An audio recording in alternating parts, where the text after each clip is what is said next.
Chris, do you have the scissors in the switcher?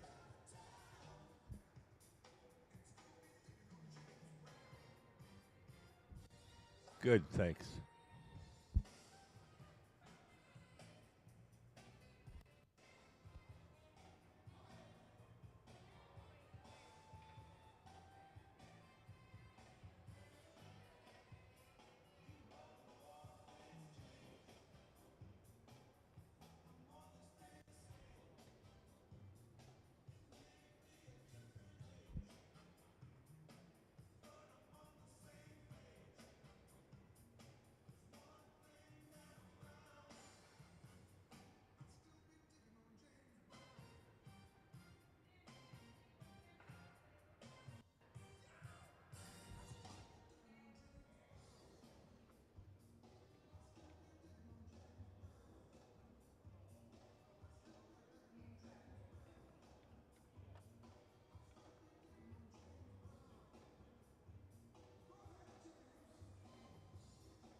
Can we put up the scissors on the big screen and just leave it up there for a minute?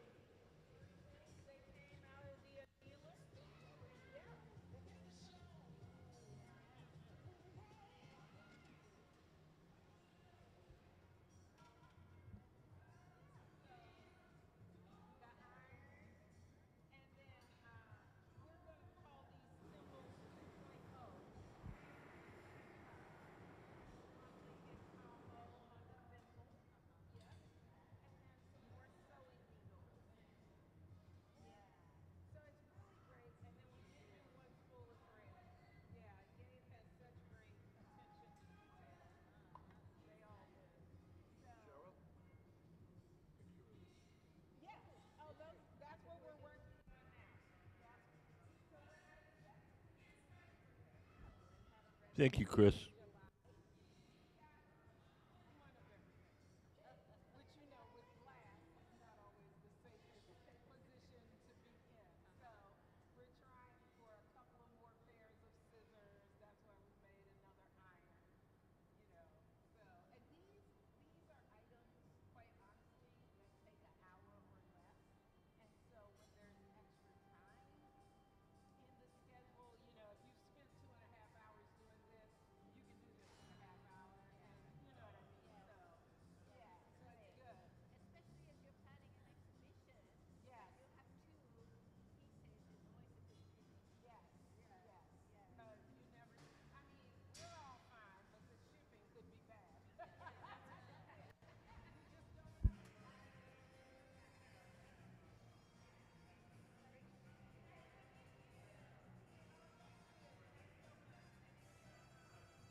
Hi.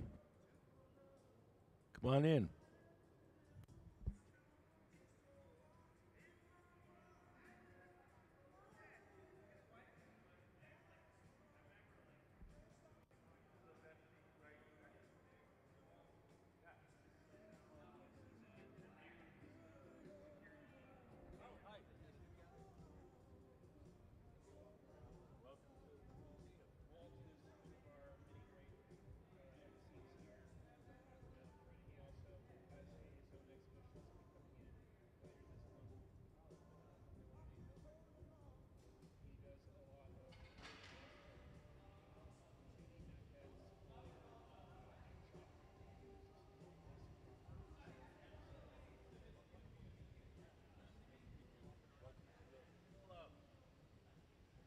Making giant scissors. Those are the finger loops. Can we put up the scissors up on the big screen? Oh, he stepped out. You see the iron?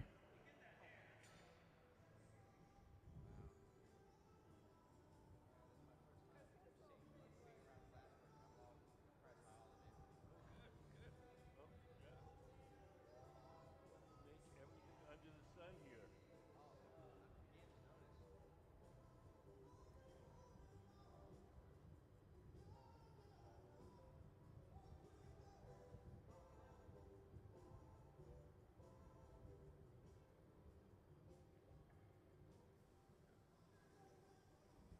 So these guys who work in the glass, that's Gabe in the hat, Gabe Feenan, Sarah Gilbert, who's got the pipe right now, and Ben Cobb, tall guy, who'll be around. So these guys are our core glass blowing team.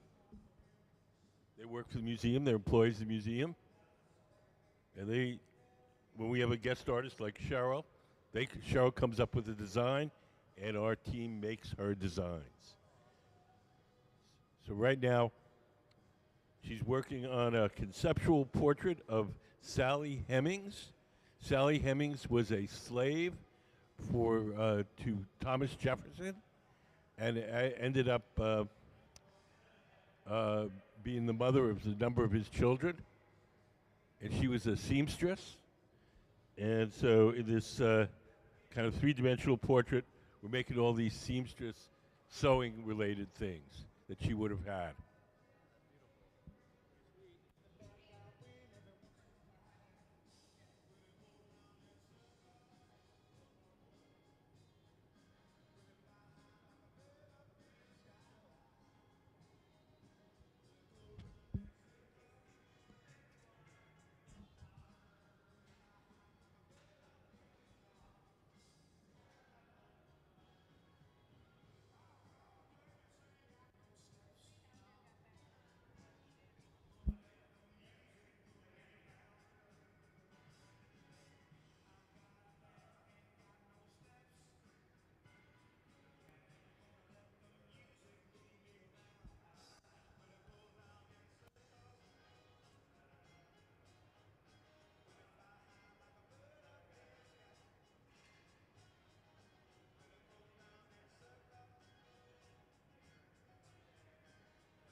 Uh, so far, nobody's come in except employees.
Hi.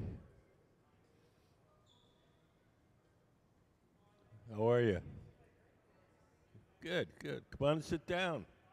We don't charge extra for the seats.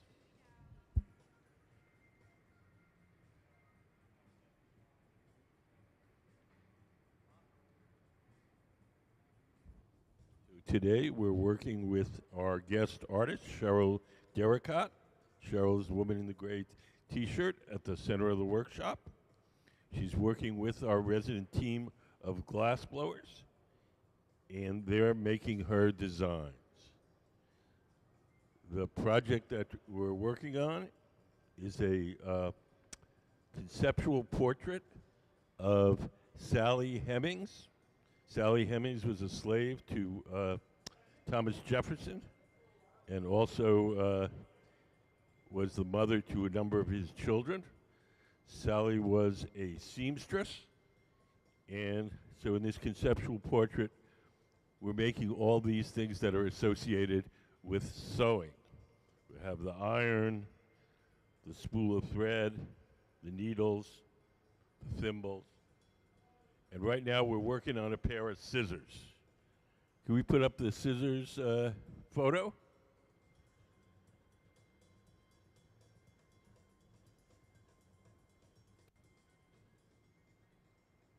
So if you look up on the big screen, that's what we're working on right now. We made the round finger loops earlier this morning. They're sitting in that silver oven called the garage, staying warm. Now we're working on the body. We're going to make the blades.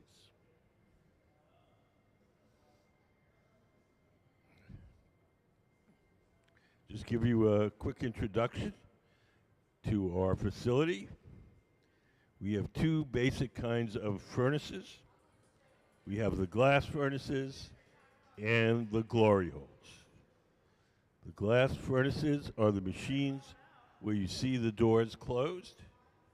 Can we put up the glass furnace diagram?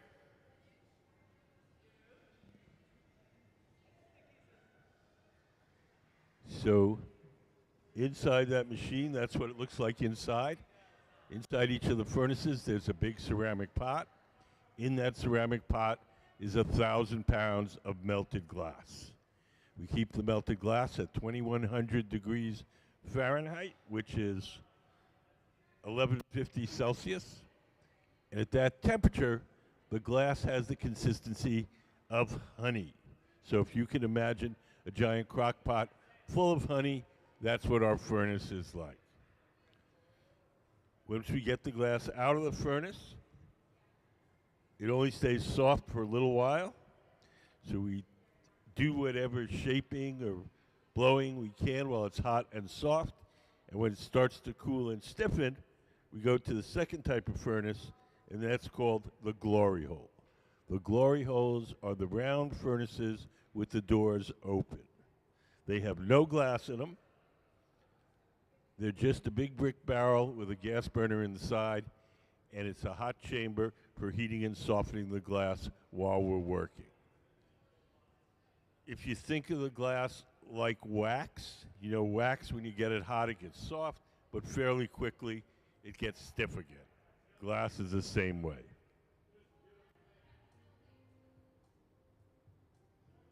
All glass, when it's really hot, looks orange.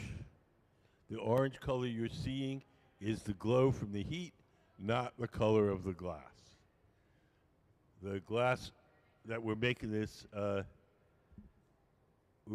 scissors out of is gray, but of course it doesn't look gray right now because it's so hot it's glowing.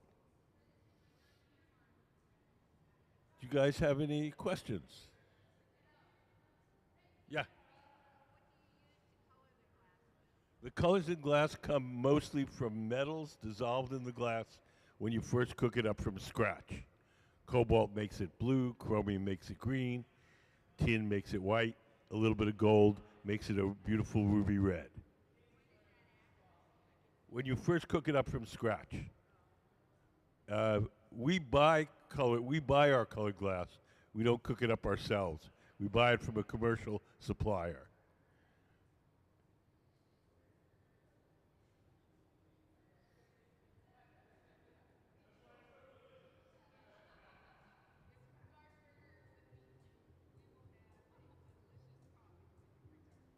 glass itself has three main ingredients: sand, soda ash, and lime. Sand is the bulk of it. It's mostly melted sand. Soda ash is sodium carbonate. It's a chemical which lowers the melting temperature of the sand. And the lime is calcium carbonate, and that stabilizes the mixture chemically. If you put those three ingredients into the big furnace, cook them overnight, in the morning you'll have clear glass. If we wanted to make blue glass, we take those same three ingredients, sand, soda ash, and lime, add cobalt, and then the glass would be blue.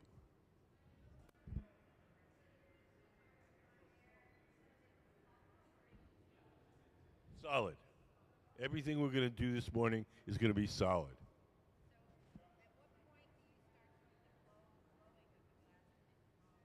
We're not going to blow it at all.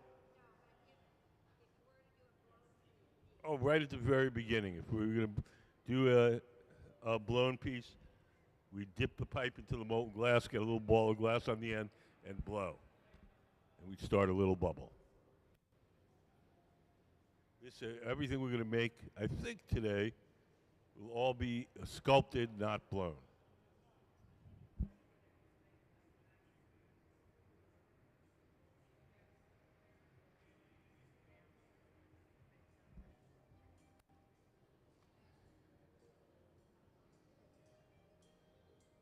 So right now, they're letting the glass cool and stiffen a bit. And we're going to dip it in our furnace and coat it with more glass. Each time we dip it into the big furnace, only a certain amount will stick. So if we want to make a big thing, we have to build it up in layers. So right now, Sarah's letting that ball of glass stiffen. When she feels it's stiff enough, we'll dip it in the furnace again and get another layer of clear glass.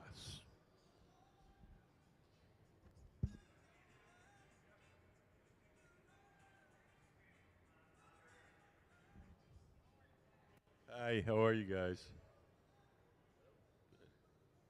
Do you guys have any questions? Okay. Can we put up the scissors? So that's what we're making.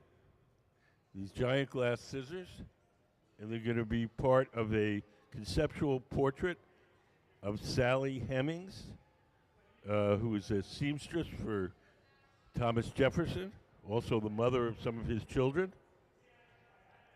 And because she's a seamstress, we're making all these things that are associated with sewing. So we've got the iron, the needles, thread,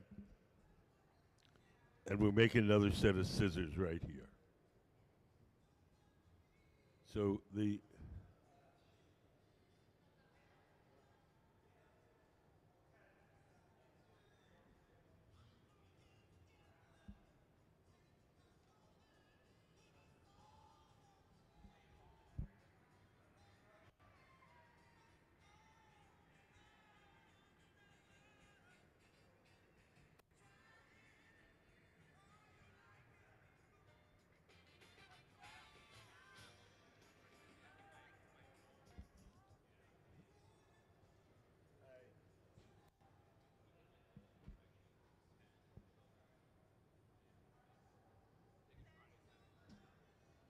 do you guys have any questions? We're making giant scissors. Can we put up the scissors? So they're going to be like this big.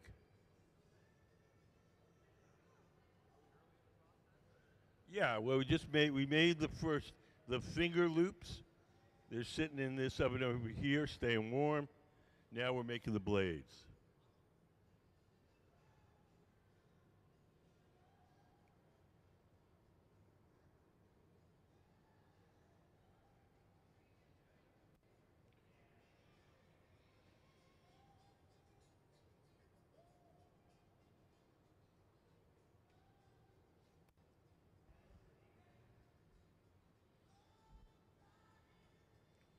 So our guest, if you look on the big screen, You can see that's a view in our powder booth.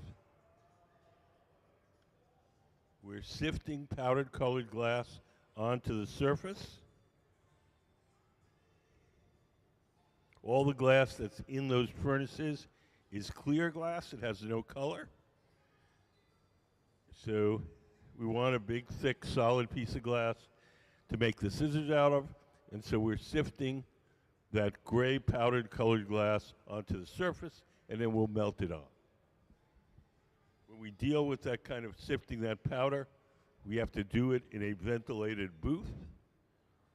We have this black booth that's sort of around the corner because we don't want to be breathing the glass dust.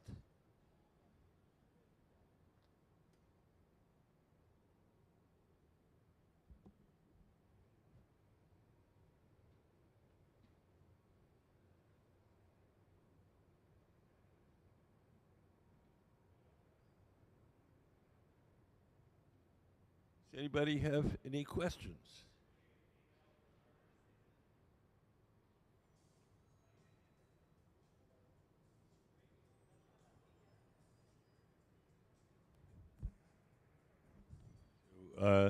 Our guest artist, Cheryl Derricotte, she's been featured here in an exhibition called Two-Way Mirror. It was closed just earlier this year here at the museum. And we'll do a little more sifting.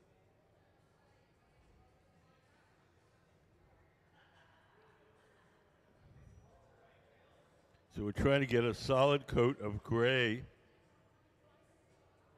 on the surface of that glass so then we can sculpt it into the final form.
So that what you see up on the big screen, that's our powder booth, our ventilated booth, where we apply powdered colored glass.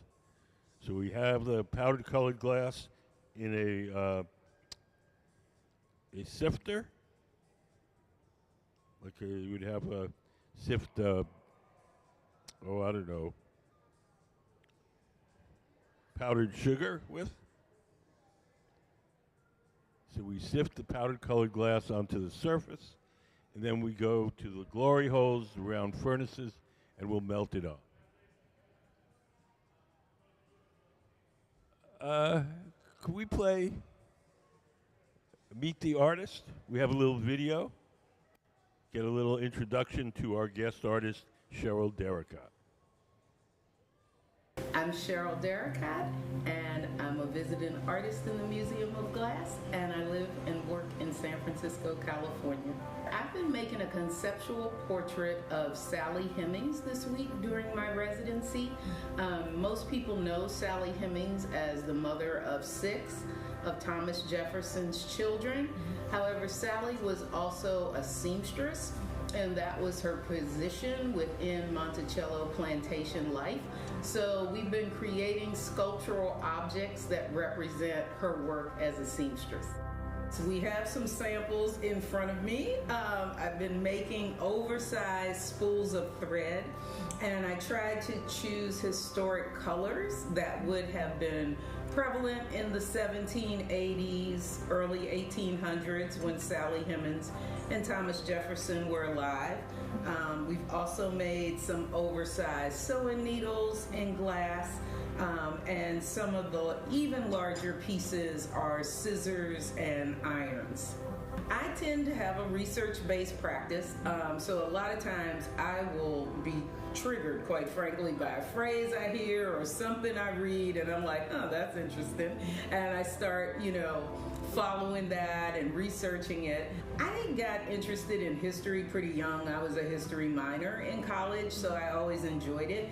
And I think as an adult and as an artist, I began to see that we were having a lot of challenging contemporary dialogues about things like race and equity and place, and it was because we really hadn't dived into our history. And so when I had the opportunity to do a group show at the French consulate, I realized that, whether I liked it or not, it was time to dive into Thomas Jefferson, who was one of our most notorious French ambassadors. It's important for all artists to do the work that they're called to do. And I know for my own practice, I work pretty intuitively. So if the inquiry is leading me toward a topic that's about race, I'm not going to shy away from it, And I think American history is a very convoluted situation, to say the least. And so the more we can own that, I think there's hope for us to hopefully move forward in a better state than we've been the last few hundred years. Ultimately, most of my work at home results in warm glass. I have a large kiln in my studio in San Francisco, and I also do some work on paper and textiles. So I would say a through line of all of my work is visual storytelling, text, and image, whether it's in glass or on paper or textile. So it has been great to be at the Museum of Glass. The Hot Shop team here is amazing.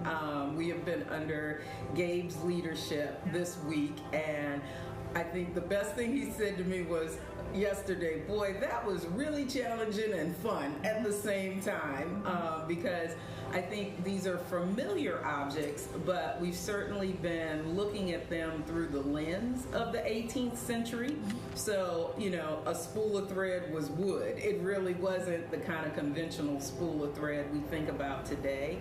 The handles on scissors are a little different than our contemporary scissors. So I have really appreciated being able to partner with such great glass-blowing professionals that care about that level of attention to detail and actually enjoy it, even when it's a little maddening sometimes.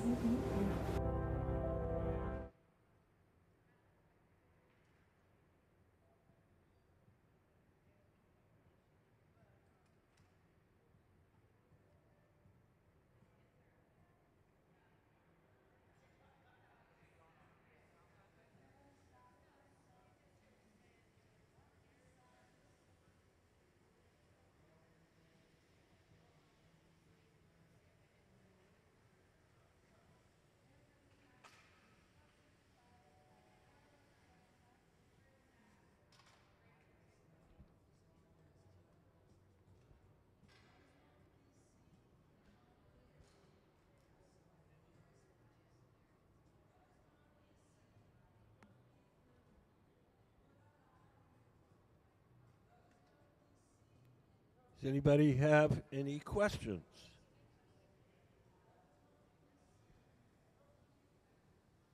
Questions are free.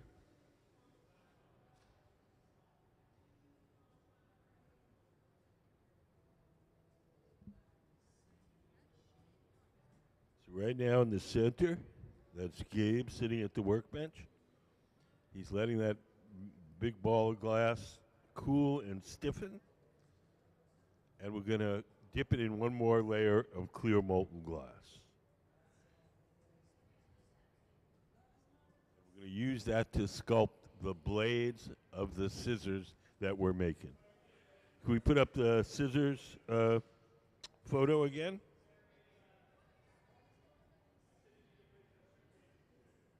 So that's where we're going. That's going to be, something like this big.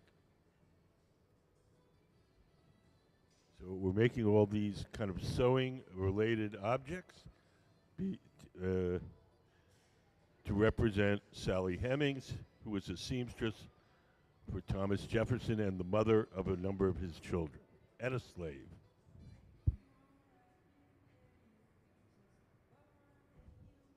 So now Gabe's going over to the furnace. Behind that door, there's a big ceramic tank. In that ceramic tank is 1,000 pounds of melted glass. We keep the melted glass at 2,100 degrees. 2,100 degrees is as hot as the hottest volcano. So our glass furnace is kind of like having your own private volcano.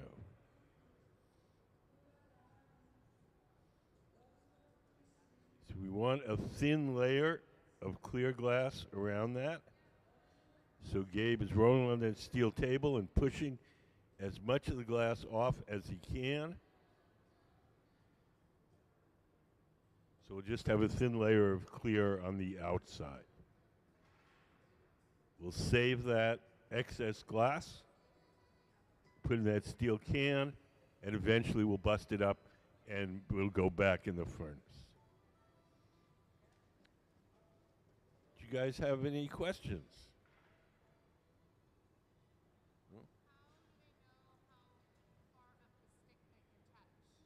You can feel it. Yeah, when it starts to get warm, you don't. No. The only time the pipes get really hot is when we reach in the furnace to get the molten glass out. We usually take it over. There's a trough over there called the pipe cooler. We lay the pipe in that trough. We spray water on it. That cools it down.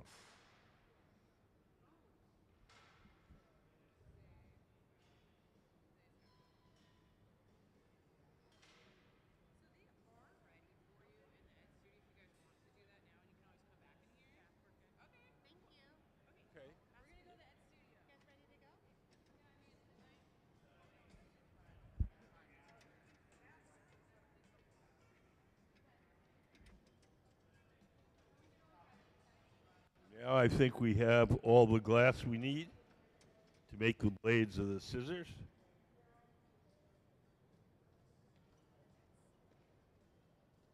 Sarah, standing up in the black shirt and shorts, is heating it up in the glory hole, making it soft. And she's going to bring it to Gabe sitting at the workbench, and he's going to begin to shape it.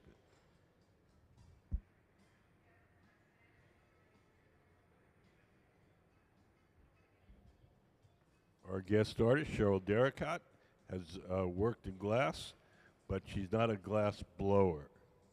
So she's working with our team, our resident team of glass blowers, and they're executing her designs.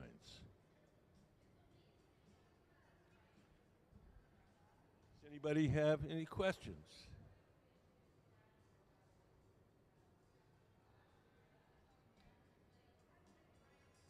So that big ball of glass is solid. We're sculpting these, everything we're making today is solid.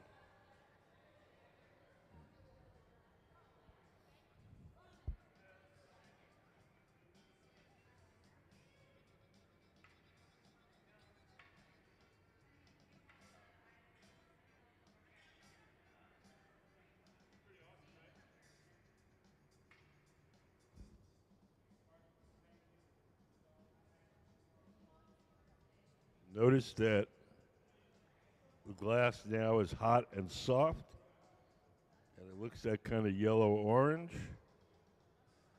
As it cools, that orange glow will disappear. You'll see that it's actually gray.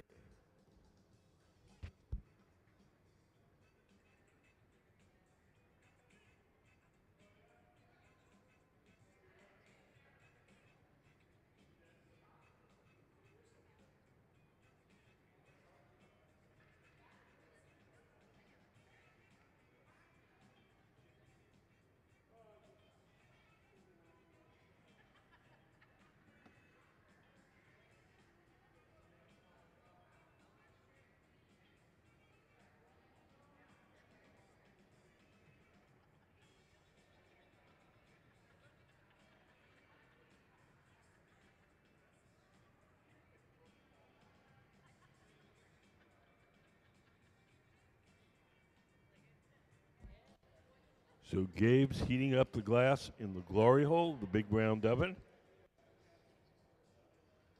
Both the glory holes and the glass furnaces run on natural gas and forced air.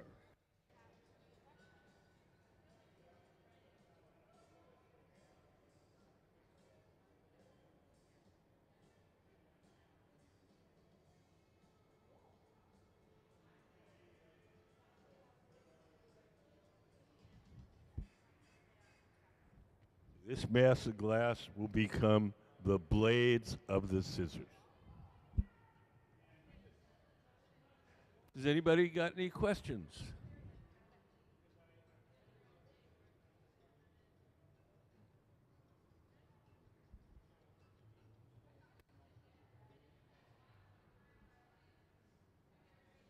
Hi. Do you guys have any questions? Anything you'd like to know? Okay.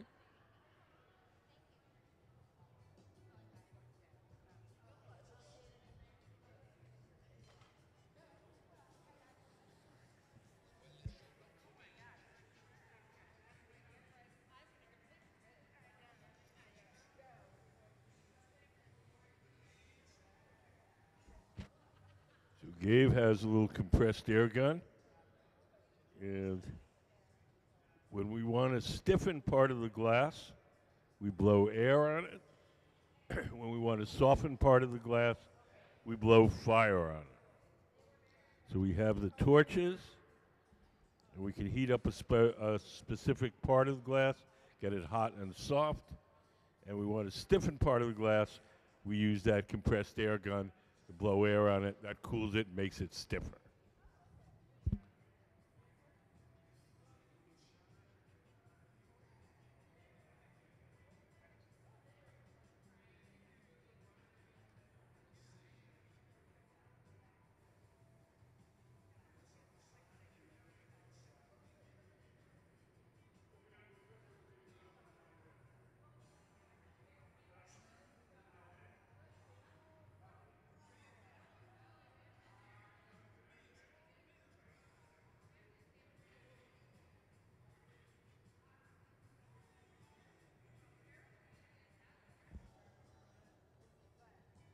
Gabe's putting on some gloves. He's going to have to get up and close and personal with that glass, and it's pretty hot.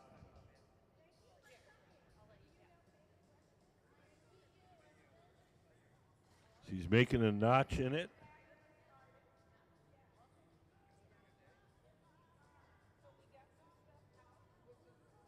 That's going to make the two arms of the scissors. We'll cut it where that dent is into two parts, and that'll be the two arms of the scissors. The finger loops we made earlier. They're sitting in that oven over there called the garage, and we'll assemble it, and the rest of the glass there will become the blades. This is actually a very difficult thing to make.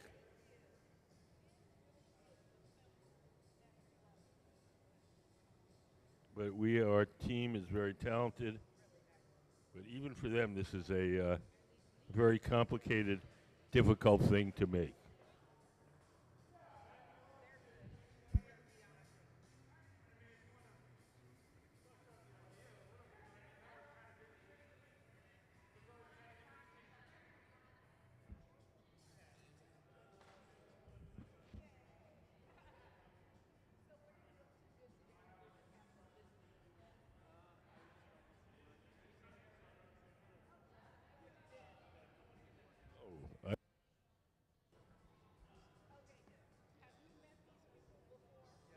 I think I may have told you the wrong thing. I think he made the two blades.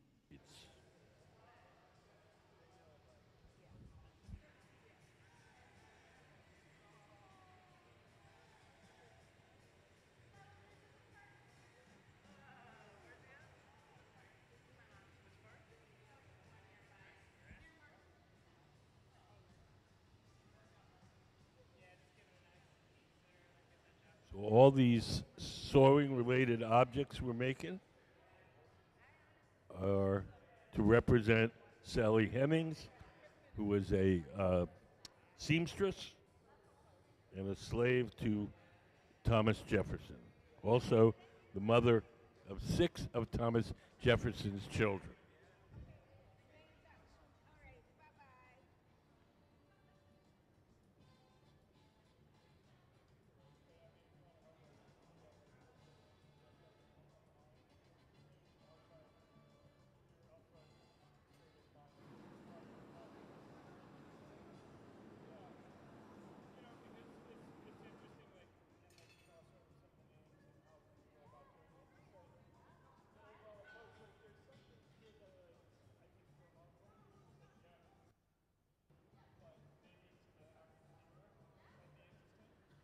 Now Gabe's got a tool in his hand called the jacks, and he's making a crease in the glass. That crease is the place where he'll be able to break the glass away from the metal pipe once we're done shaping. So when we're ready to remove that from the metal pipe, we'll drip some water in that notch that he just made. The water will crack the glass, and then just the light tap will release it.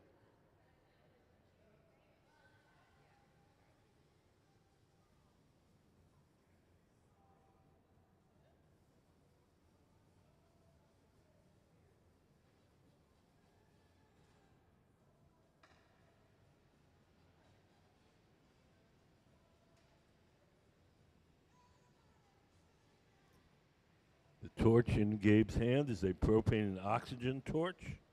It has a 5,000 degree flame. It allows us to get one small area of the glass extra hot and extra soft, extra quick. So glass is a poor conductor of heat, so we get one part hot and soft without affecting the rest of the shape.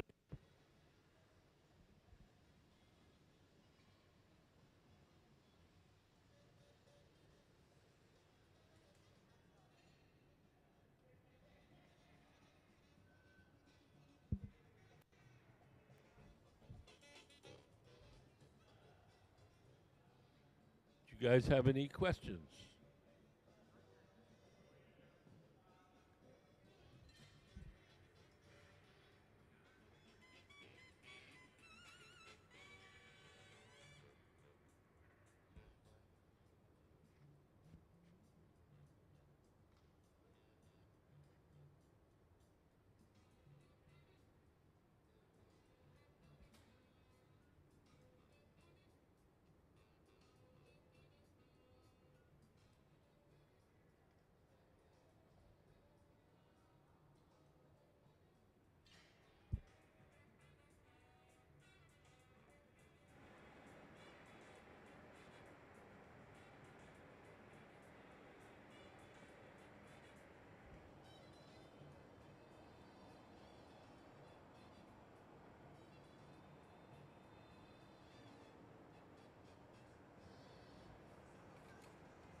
We have a little short video with our guest artist, Cheryl Derricotte, explains her project.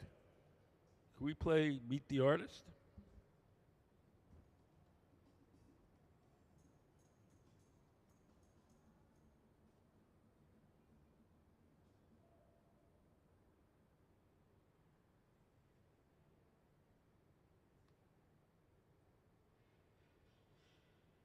Can we play Meet the Artist? I I'm Cheryl Derricotte, and I'm a visiting artist in the Museum of Glass, and I live and work in San Francisco, California. I've been making a conceptual portrait of Sally Hemings this week during my residency. Most people know Sally Hemings as the mother of 6 of Thomas Jefferson's children. However, Sally was also a seamstress, and that was her position within Monticello plantation life. So we've been creating sculptural objects that represent her work as a seamstress.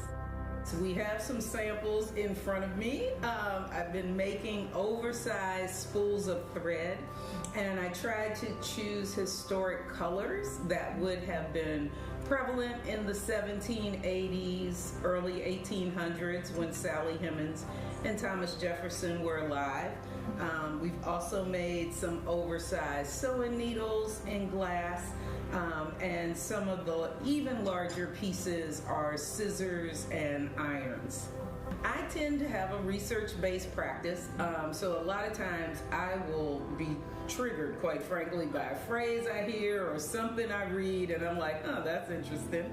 And I start, following that and researching it. I got interested in history pretty young. I was a history minor in college, so I always enjoyed it. And I think as an adult and as an artist, I began to see that we were having a lot of challenging contemporary dialogues about things like race and equity and place, and it was because we really hadn't dived into our history.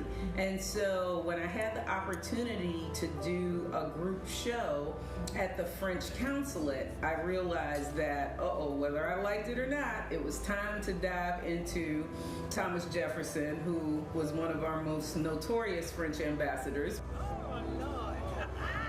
It's important for all artists to do the work that they're called to do. And I know for my own practice, I work pretty intuitively. So if the inquiry is leading me toward a topic that's about race, I'm not going to shy away from it, And I think American history is a very convoluted situation, to say the least, and so the more we can own that, I think there's hope for us to hopefully move forward in a better state than we've been the last few hundred years. Ultimately, most of my work at home results in warm glass. I have a large kiln in my studio in San Francisco, and I also do some work on paper and textiles. So I would say a through line of all of my work is visual storytelling, text, and image, whether it's in glass or on paper or textile. So it has been great to be at the Museum of Glass. The Hot Shop team here is amazing. We have been under Gabe's leadership this week, and I think the best thing he said to me was yesterday, boy, that was really challenging and fun at the same time, because I think these are familiar objects, but we've certainly been looking at them through the lens of the 18th century. So, a spool of thread was wood. It really wasn't the kind of conventional spool of thread we think about today. The handles on scissors are a little different than our contemporary scissors. So I have really appreciated being able to partner with such great glass-blowing professionals that care about that level of attention to detail and actually enjoy it, even when it's a little maddening sometimes.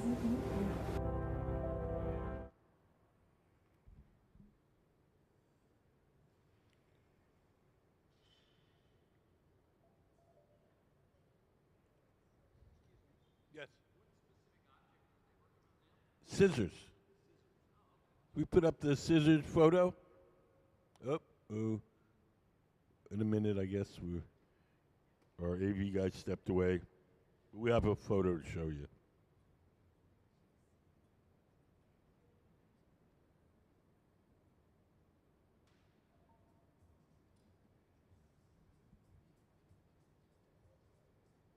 So these are the blades of the scissors. So we got the little division there where he crimped it. That's where the two blades meet.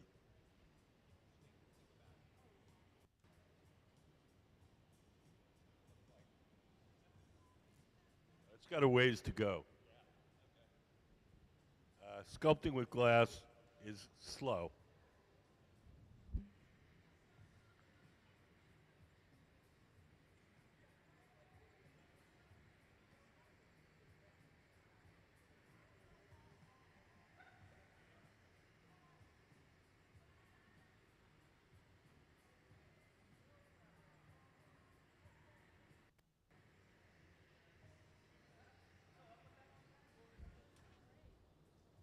You guys have any questions?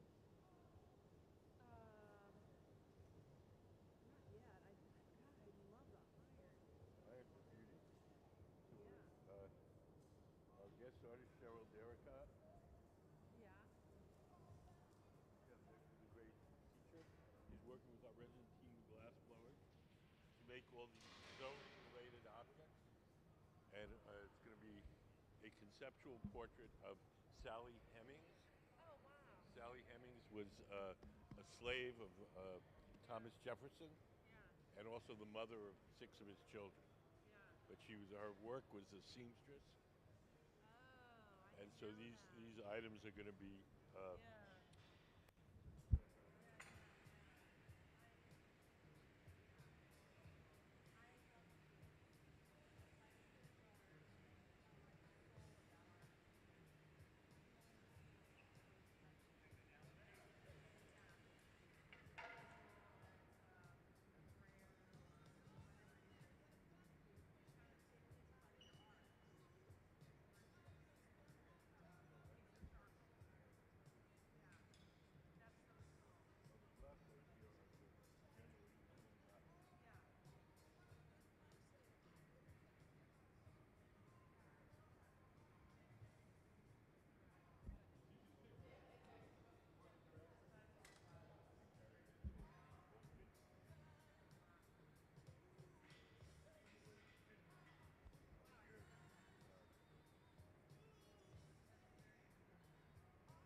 Is the blade. You like scissors? I like scissors. Yes. Oh, did you? Oh. This is a very difficult.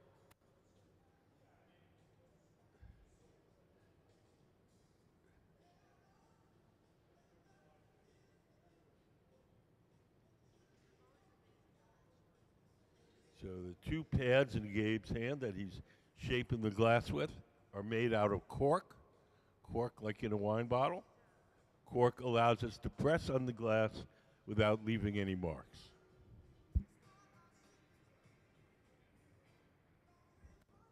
If we use them for a little while, you'll start to smell a kind of a sweet, spicy smell.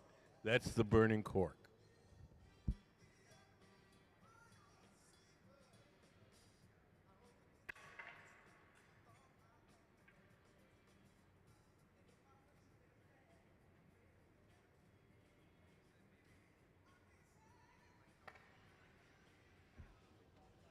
We have 2 ways in which we heat up the glass.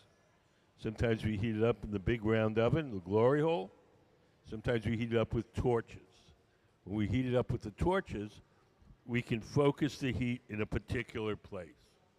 When we put it in the glory hole, it kind of heats it up more generally. We need it in a specific place, we use the torches.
Can we put up some of? Oh wait, there's still our AV guys out for the moment.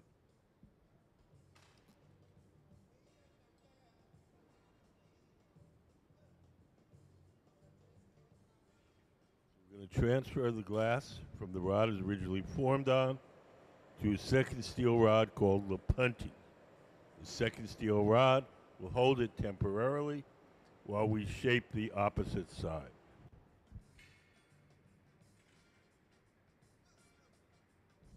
Tweezers, dip them in water. We'll drip a little water where we want it to break. Give the pipe a tap, and off it comes.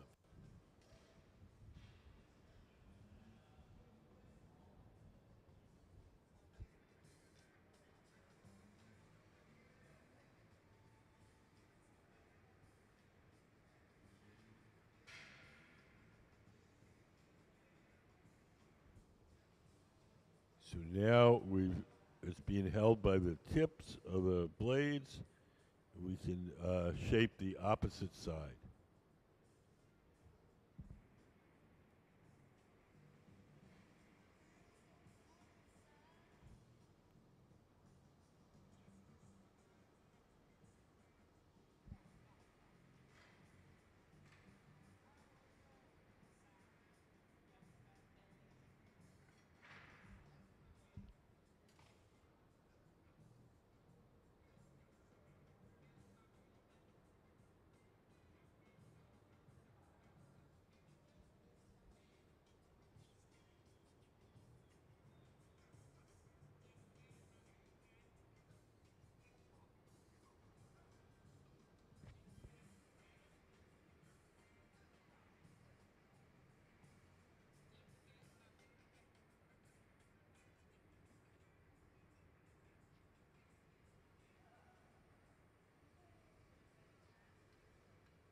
So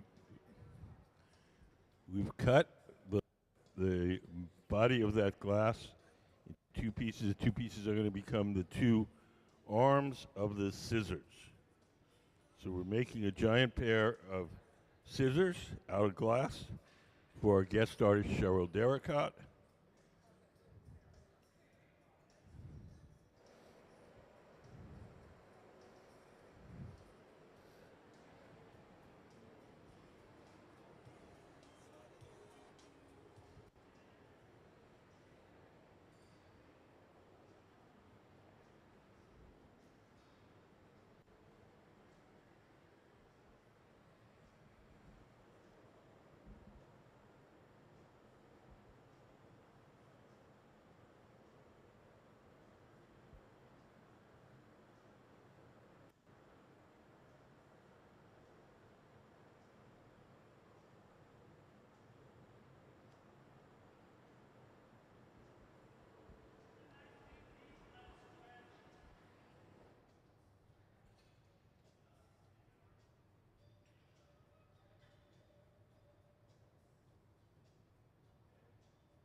So we're going to pull out these two arms of the scissors. So the point of this, what's going to be the point of the scissors is a part that's now attached to the metal pipe. The thick flat part is going to be the two blades. And the two arms of the scissors are the two where we cut it and start to stretch it out.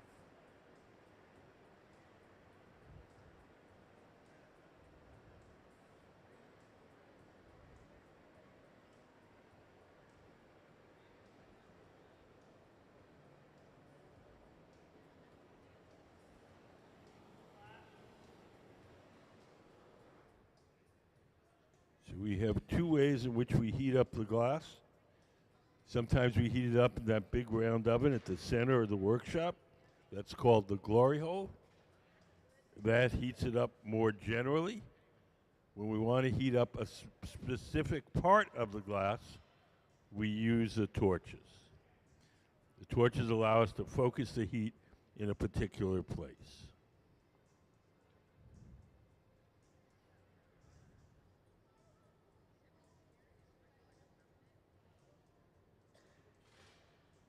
Making these scissors is actually pretty difficult. It's very difficult. Yeah. So we often, when we have a guest artist, if they're not a glass blower themselves, then they come up with ideas and we make their designs. This scissors is actually one of the more difficult things we've ever had to make.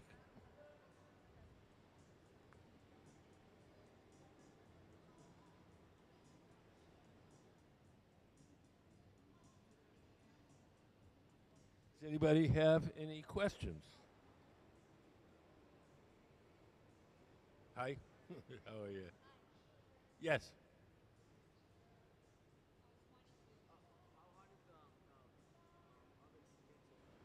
How hot is? How hot is what? Oh, to get to. Oh, to get to.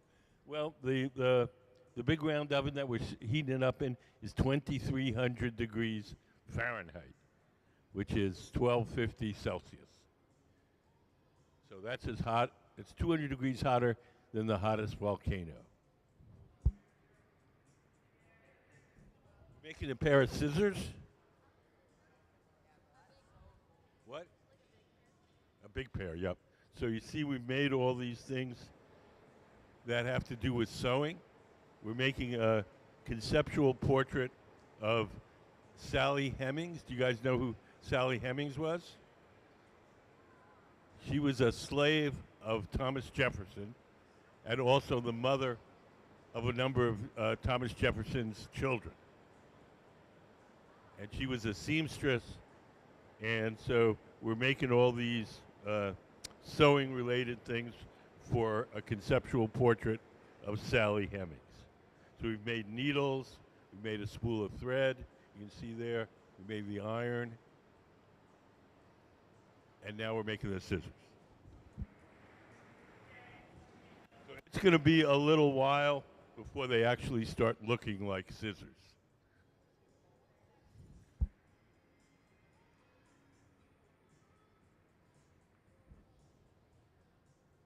Our audio visual is off for the moment.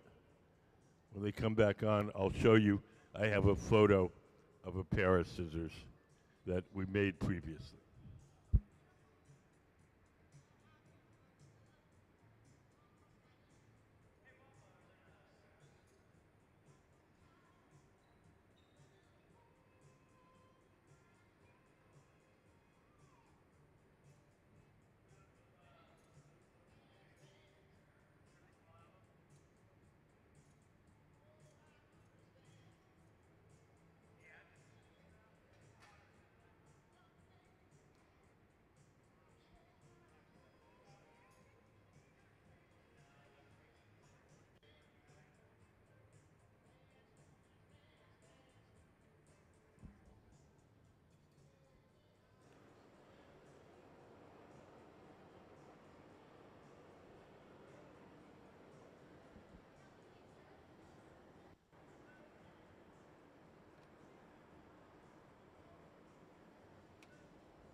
So right now, they're working on this part of the scissors.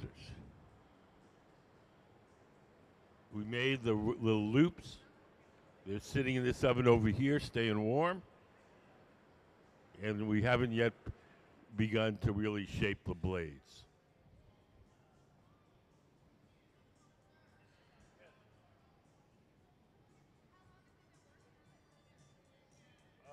We started 10 o'clock, so 2 hours.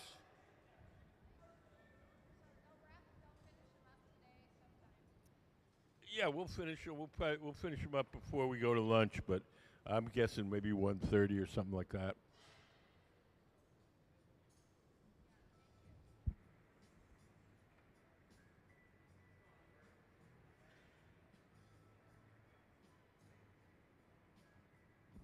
Maybe a little less, maybe 1 o'clock.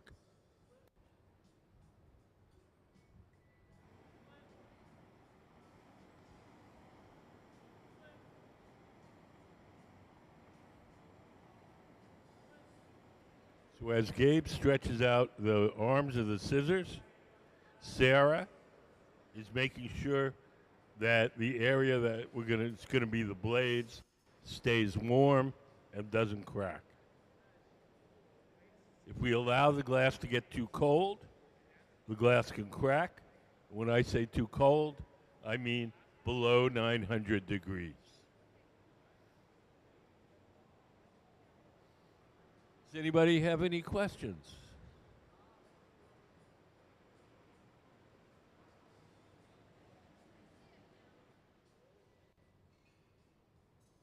You have a question? working on the legs of the scissors. I don't know if that's the right.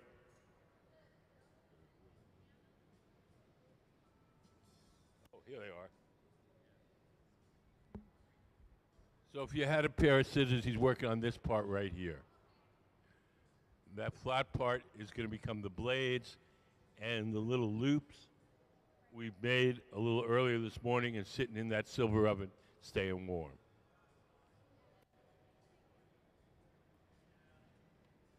Oh, can we put up the scissors? So there's a pair that we made earlier this week.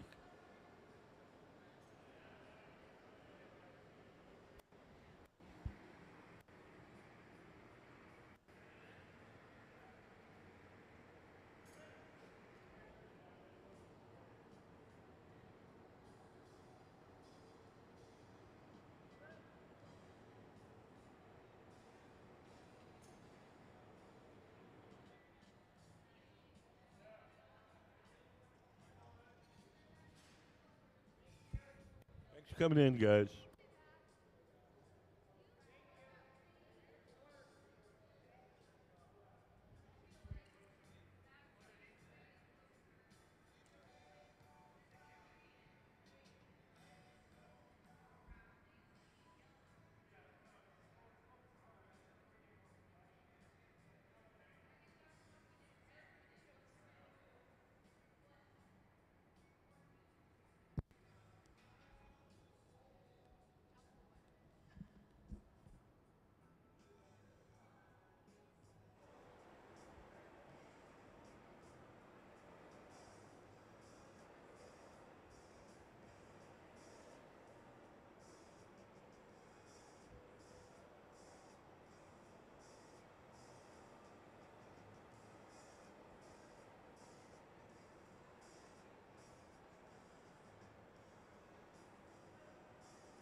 So now Gabe is heating up the top of the handles, and he's using a steel paddle called a tag to carve in some of the details.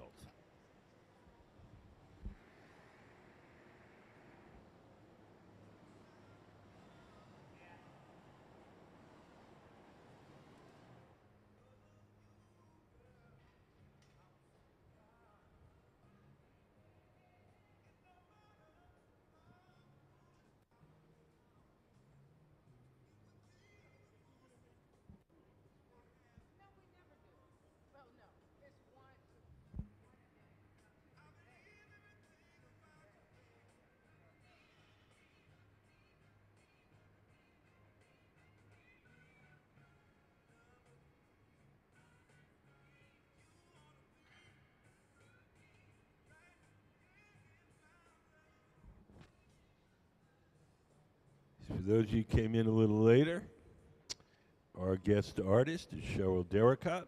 Cheryl is the woman in the gray shirt at the center of the workshop.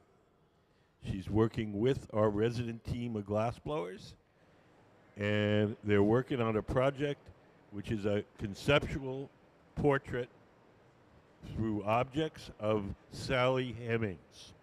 Sally Hemings was a slave to Thomas Jefferson and was also the mother of 6 of his children. Sally Hemings was a seamstress, hence all the sewing-related objects were making out of glass.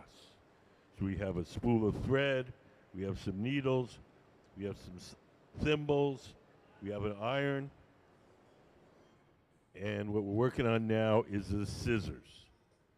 Can we put up the scissors photo?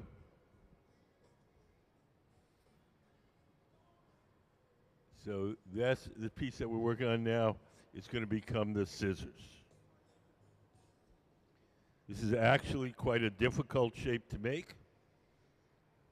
It takes a while. There's a lot of coaxing, but it'll probably take us all morning to complete it. Does anybody have any questions?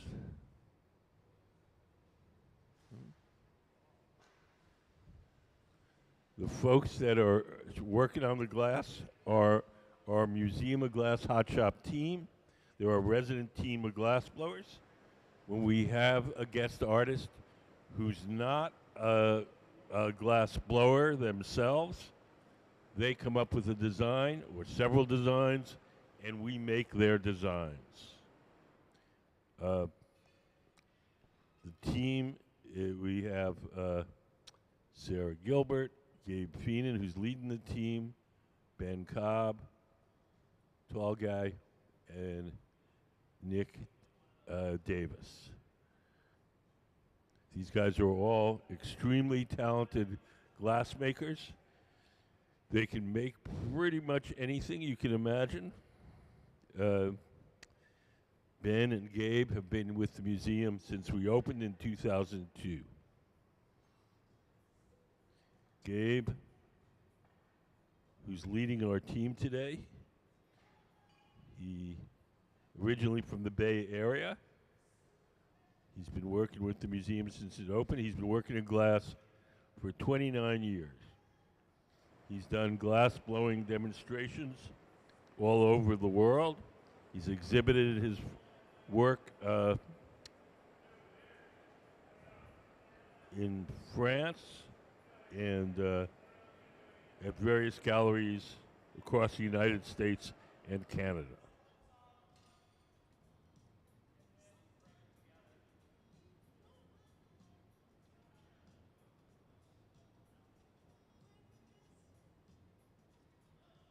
Cheryl, can we put up some of Cheryl's artwork up on the big screen?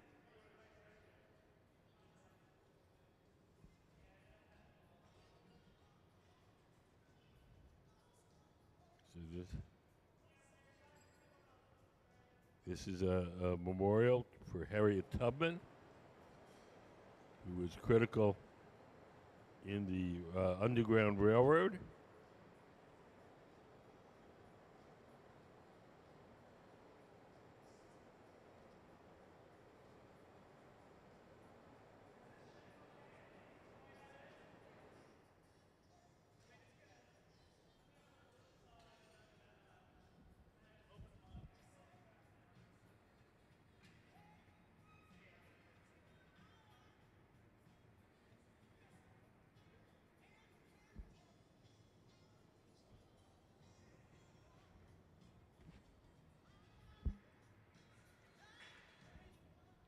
Miss Derricotte was featured in our exhibition called Two-Way Mirror. These were in the exhibition. These are young black boys who were involved in the glass industry. In the glass industry, there's a lot of child labor early on.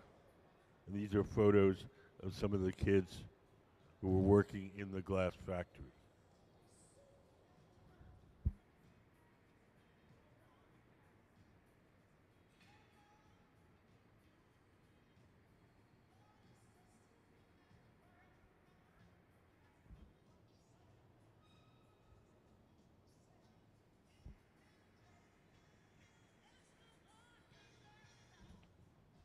We have two basic kinds of furnaces. We have the glass furnaces and the glory holes. The glass furnaces are the machines where you see the doors closed. There's two of them, one on each side of the studio, and those contain the big tanks of molten glass. Can we put up the glass furnace diagram?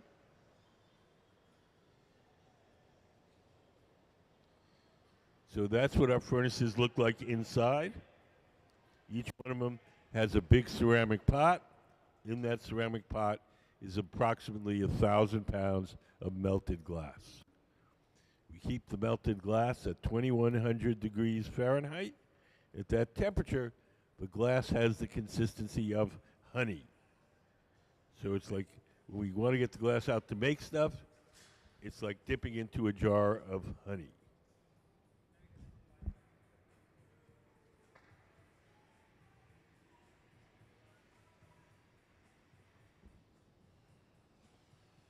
Once we get the glass out of the furnace, it only stays soft for a little while. So we do whatever shaping we can while it's hot and soft. And when it starts to cool and stiffen, we go to the second type of furnace, and that's called a glory hole. The glory holes are the round furnaces with the doors open. Those have no glass in them. They're just a hot chamber for heating and softening the glass while we're working. Can we put up the glory hole diagram?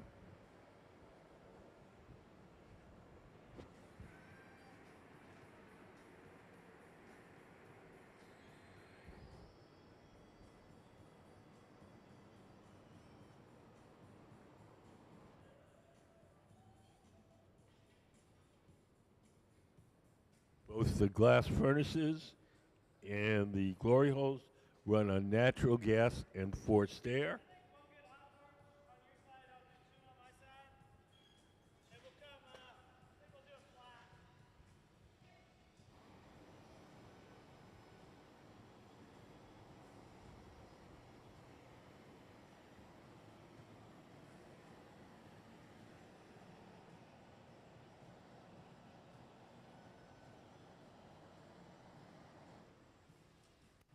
So we're getting ready to attach the finger rings, the parts of the scissors that your fingers go. That would be these right here.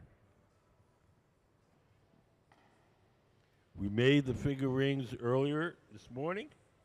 We've been keeping them warm in this silver oven here called the garage. And we're getting ready to attach them.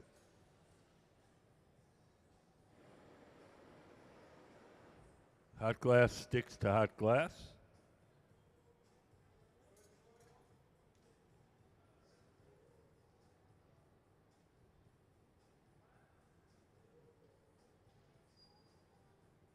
When we feel that's properly attached, we'll break away the pipe that Sarah's holding.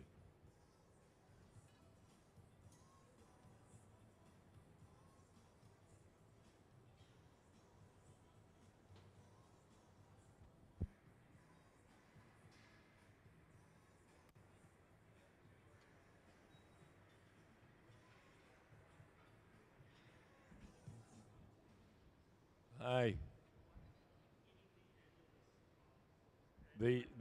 Where the glass wraps around the end of that steel pipe, that's very fragile, And as long as that's warm, everything will be okay. If that's allowed to get too cold, it'll crack and the whole thing will fall on the floor. So while they're working way out here, they got to make sure that they keep that warm.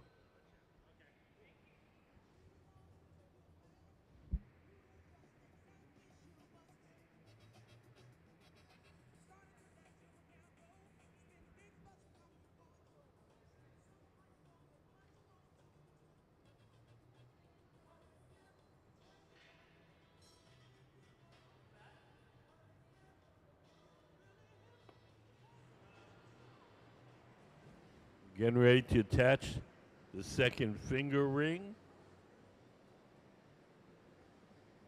Hot glass sticks to hot glass. So we're going to heat up the place where we're going to attach it. We're going to heat up the ring itself. And then when we press the two together, they'll stick.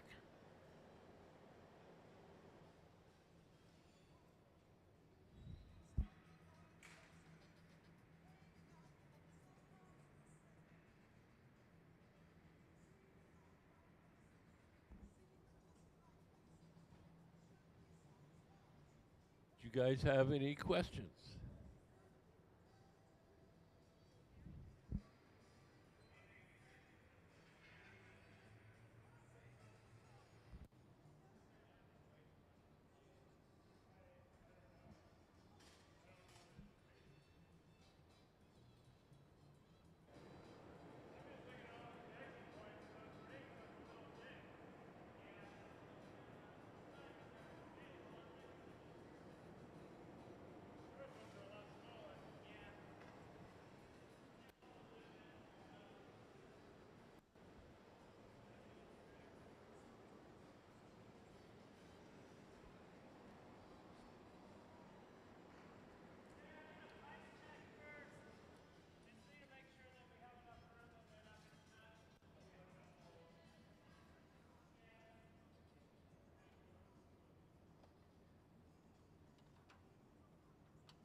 Sarah's going to bring the finger ring over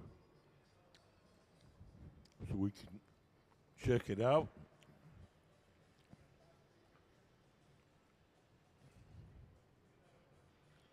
So keeping this hot becomes sort of pretty complicated because we have all different parts of different thicknesses.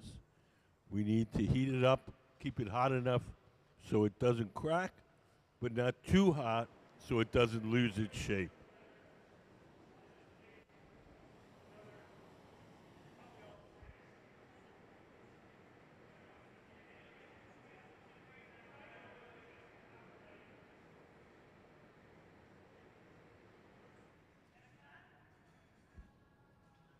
Over on the left, Sarah has our second finger ring. This is what I mean by finger ring. I just looked it up on the internet. I had no idea what they were called.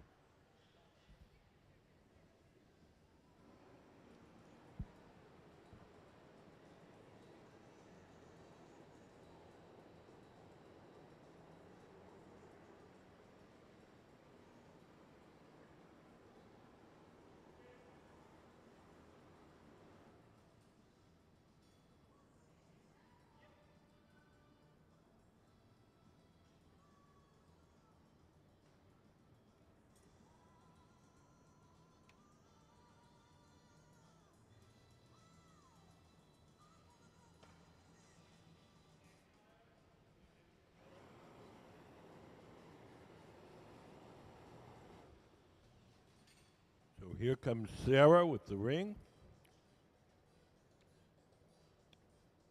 Hot glass sticks to hot glass.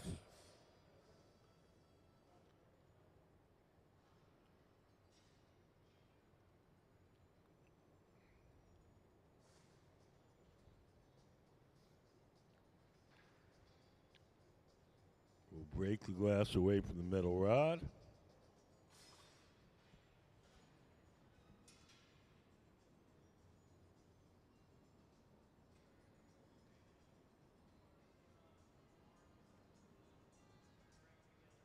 Can we put up the finished scissor photo?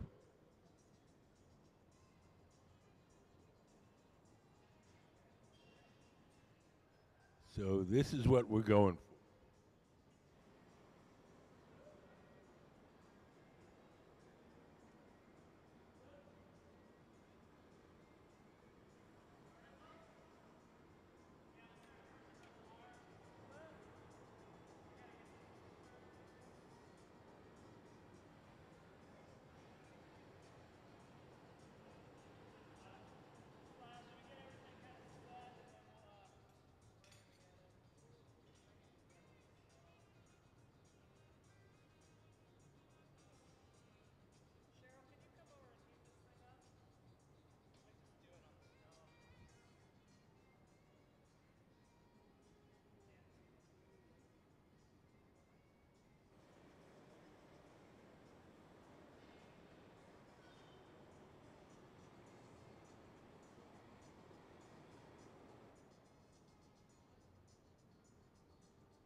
We're going to flatten it against that ceramic plate.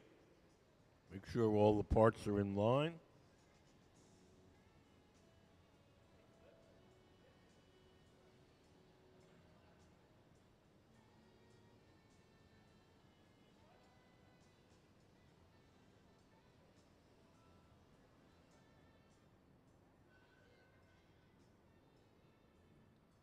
Does anybody have any questions?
Coming up later this month, we're going to have an exhibition called Joint Ventures.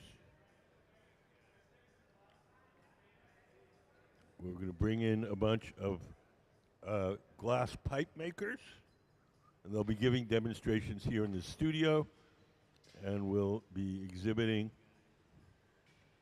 a collection of glass pipes. The pipe making has become extremely popular among the younger set, and there's some very talented artists working in that genre. It's a somewhat different type of glass blowing. It's called flame working. They work on a table-mounted torch, starting with pre-made rods and tubes, but different but equally difficult from a point of view of skill.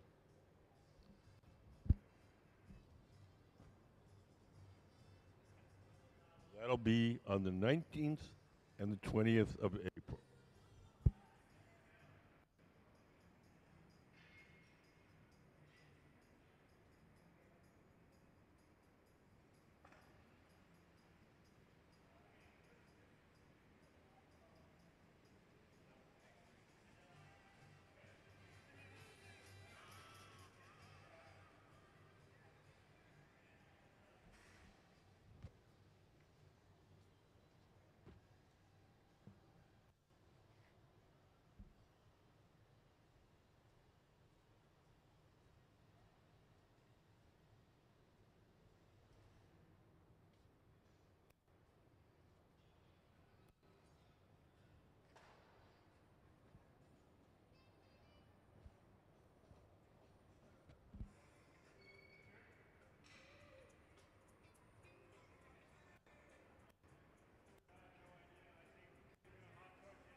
Does anybody have any questions?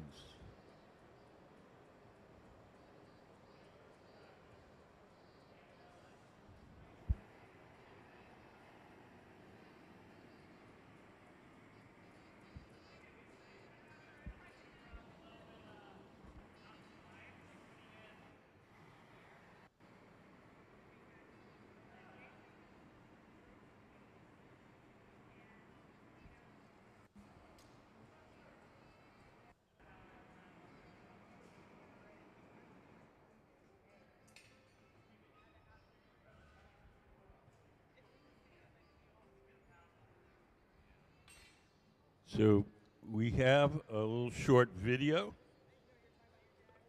from our guest artist, Cheryl Derricotte, and you can hear in her own words about this project. Could we play Meet the Artist? I'm Cheryl Derricotte, and I'm a visiting artist in the Museum of Glass, and I live and work in San Francisco, California. I've been making a conceptual portrait of Sally Hemings this week during my residency. Most people know Sally Hemings as the mother of 6 of Thomas Jefferson's children. However, Sally was also a seamstress, and that was her position within Monticello plantation life. So we've been creating sculptural objects that represent her work as a seamstress. So we have some samples in front of me. I've been making oversized spools of thread, and I tried to choose historic colors that would have been prevalent in the 1780s, early 1800s when Sally Hemings and Thomas Jefferson were alive. We've also made some oversized sewing needles in glass, and some of the even larger pieces are scissors and irons.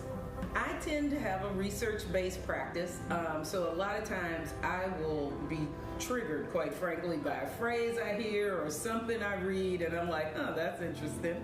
And I start, following that and researching it. I got interested in history pretty young. I was a history minor in college, so I always enjoyed it. And I think as an adult and as an artist, I began to see that we were having a lot of challenging contemporary dialogues about things like race and equity and place, and it was because we really hadn't dived into our history. And so when I had the opportunity to do a group show at the French consulate, I realized that, whether I liked it or not, it was time to dive into Thomas Jefferson, who was one of our most notorious French ambassadors. It's important for all artists to do the work that they're called to do. And I know for my own practice, I work pretty intuitively. So if the inquiry is leading me toward a topic that's about race, I'm not going to shy away from it, And I think American history is a very convoluted situation, to say the least. And so the more we can own that, I think there's hope for us to hopefully move forward in a better state than we've been the last few hundred years. Ultimately, most of my work at home results in warm glass. I have a large kiln in my studio in San Francisco, and I also do some work on paper and textiles. So I would say a through line of all of my work is visual storytelling, text, and image, whether it's in glass or on paper or textile. So it has been great to be at the Museum of Glass. The Hot Shop team here is amazing. We have been under Gabe's leadership this week, and I think the best thing he said to me was yesterday, boy, that was really challenging and fun at the same time, because I think these are familiar objects, but we've certainly been looking at them through the lens of the 18th century. So, a spool of thread was wood. It really wasn't the kind of conventional spool of thread we think about today. The handles on scissors are a little different than our contemporary scissors. So I have really appreciated being able to partner with such great glassblowing professionals that care about that level of attention to detail and actually enjoy it, even when it's a little maddening sometimes.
So we're heating up the glass where we're going to break it off. We'll make the crease in the glass a little bit sharper so that it breaks cleanly.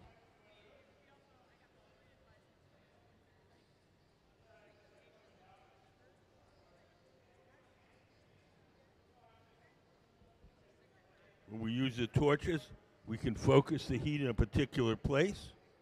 We make that part extra hot and extra soft. We can shape that part without disturbing the rest of the object. So now,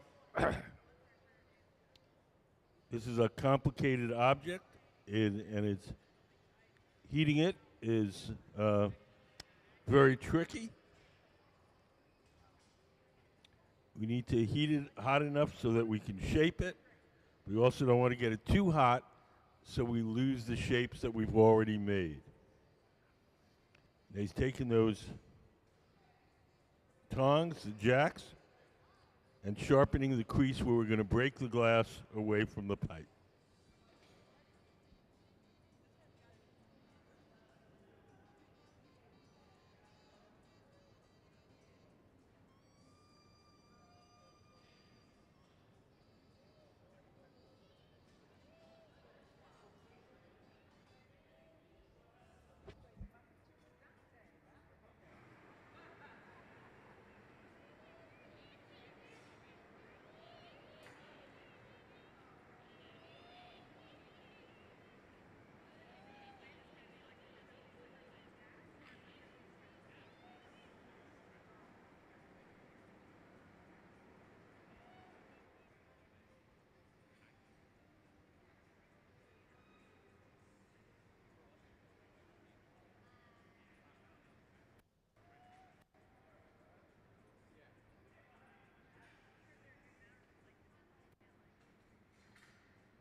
So the next part of this process is to transfer our scissors from the rod they're on now to a second steel rod called the punty.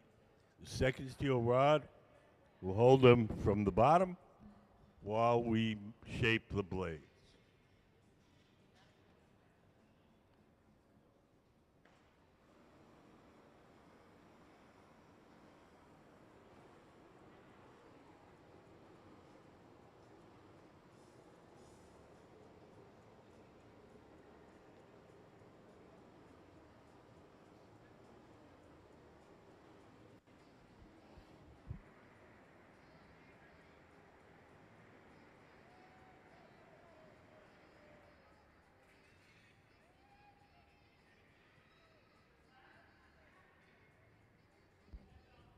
Sarah, over on the left, is preparing the punty, the rod that we're going to use as a temporary handle. Hey.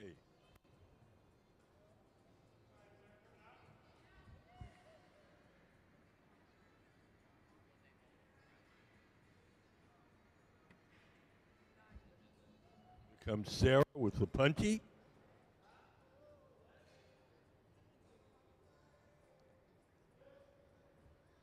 We attach it. And that's not part of the finished scissors. That's there temporarily just to hold them by the handles so that we can shape the blades.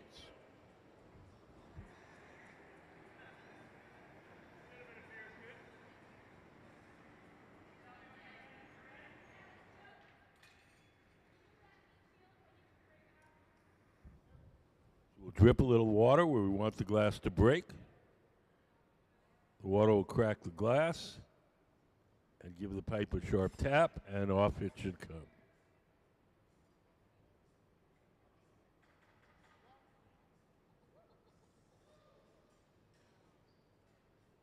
So now our scissors are held from the handles. Now we can make the blades.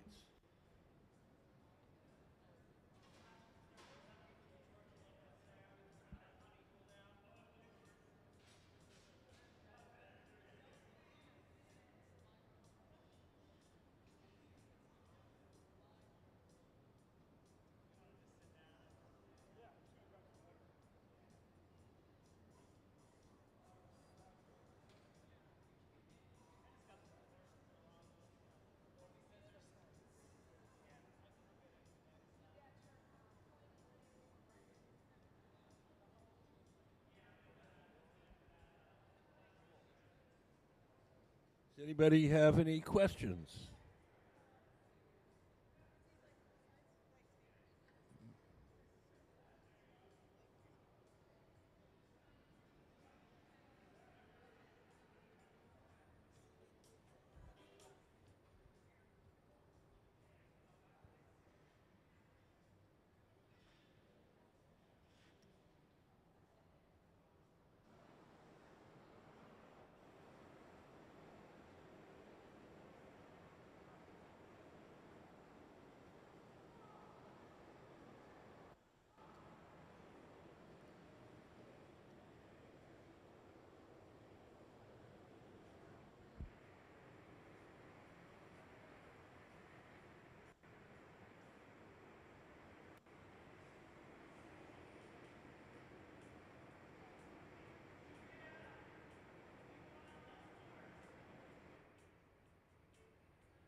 So now Gabe's stretching out the glass to make the blades.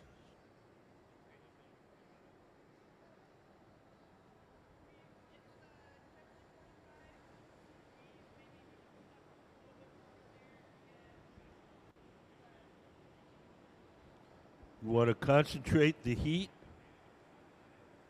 on the thick section, which we're making into the blades. But we have to be also be aware that all the other little parts stay warm and don't crack. So it's tricky. We have thick parts and thin parts. We want to shape part of it. We want to leave some of the shape alone. So it's a little tricky business to heat this thing up properly.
So sitting at the bench, that's Ben.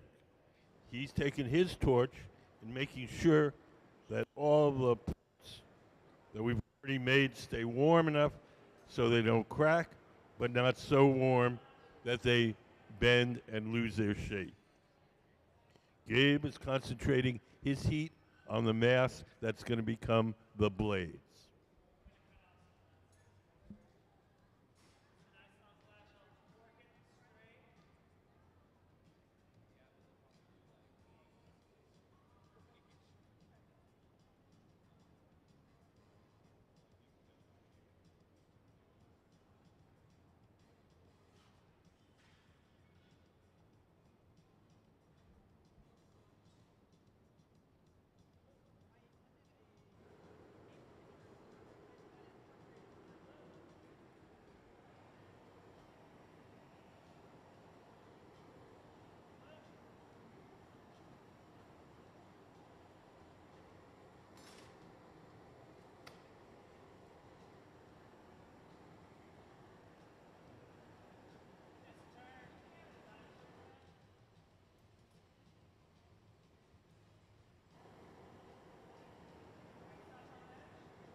We started on these scissors at 10 o'clock this morning. It's it's almost 3 hours.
Just came in. We're working with our guest artist, Cheryl Derricotte, and we made a pair of glass scissors for one of her installations. We made various sewing-related objects, a spool of thread, needles, thimbles, iron. It's going to be a conceptual portrait of Sally Hemings. Sally Hemings was a slave to President Thomas Jefferson, and was also the mother to 6 of his children.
How are you guys?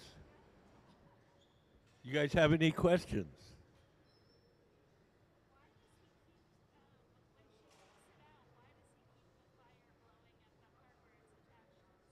Because that's where the metal pipe is attached to the scissors. That's very fragile, and if that gets too cold, it'll crack. So we got to keep that warm while we're working on the details on the other end. And when it goes into that round furnace, the front end gets hotter, the back end doesn't get as hot, and you do that a bunch of times, and then the back end will be too cold and it'll crack. And when I say cold, I mean below 900 degrees.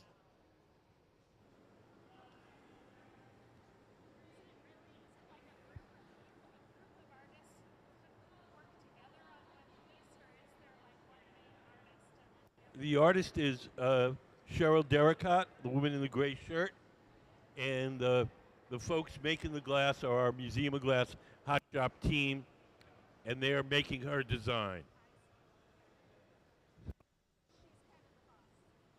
Yeah, this is her design, and when we have artists who are not glass blowers themselves, they come up with designs, and our team of glass blowers makes their designs.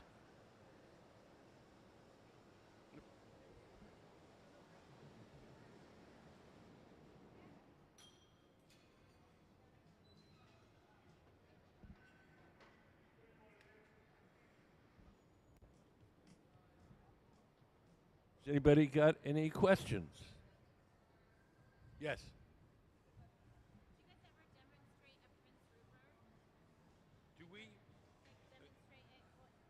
not going to do it now. We're busy. We no. I mean, we're not going to do it now. We're busy.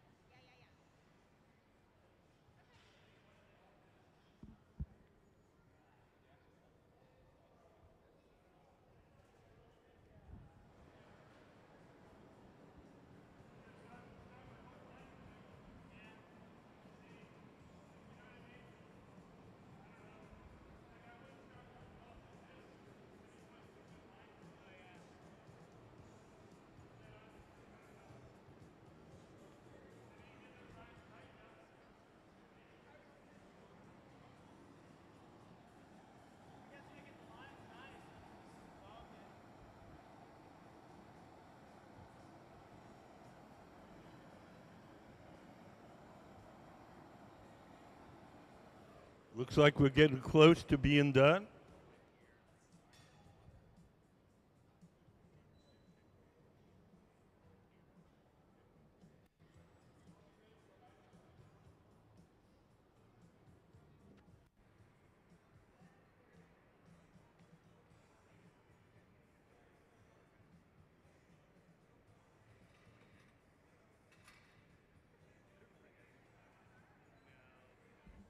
Everything that we make here has to be cooled slowly or it'll break. So when we're done with the shaping, we're going to take it off that metal rod. We're going to place it in an oven called the annealer, where it'll be cooled slowly over a couple of days. If we just put this on a table now and let it cool on its own, it would cool quickly and unevenly, and it would break.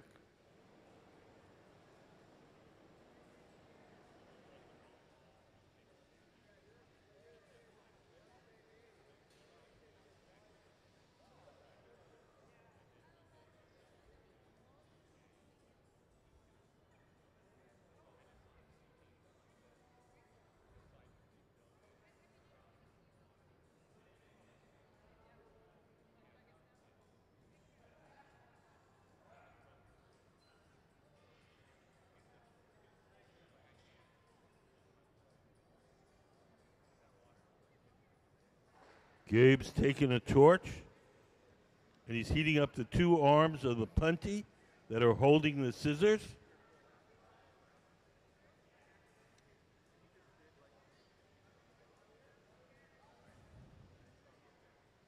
So that Y shape that's holding the scissors from the bottom, that's not part of it.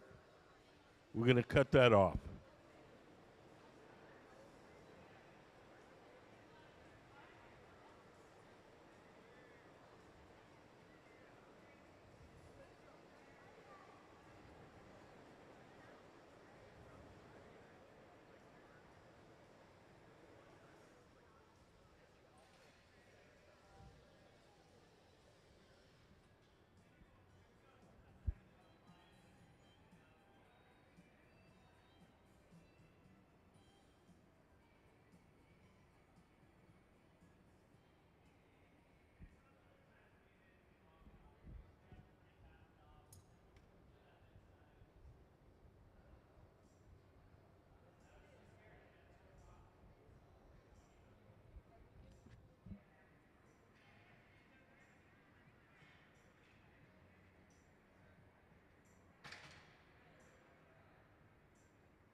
Gabe is crimping the two attachments,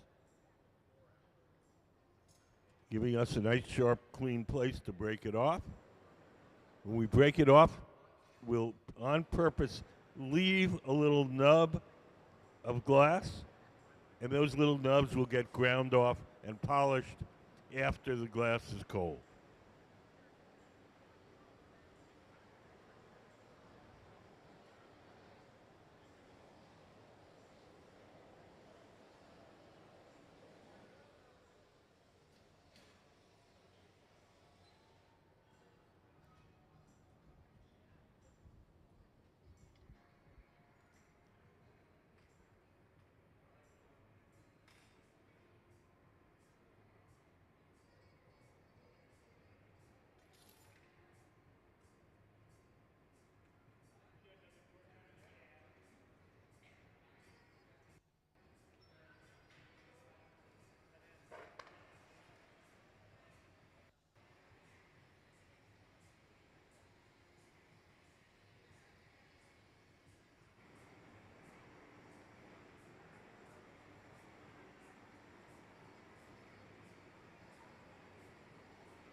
So at this point, we want the glass to be an even temperature all the way through. We're going to bust off that last leg.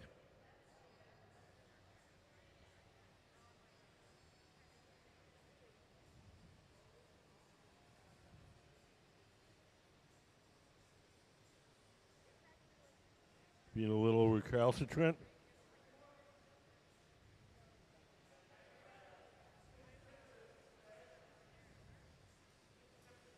There we go. We'll take it to our annealing oven, where it will be cooled very slowly over a day or so. So let's have a big hand for Cheryl Derricotte and the Museum of Glass Hot Shop team, Gabe Feenan, Sarah Gilbert, Ben Cobb, and Nick Davis.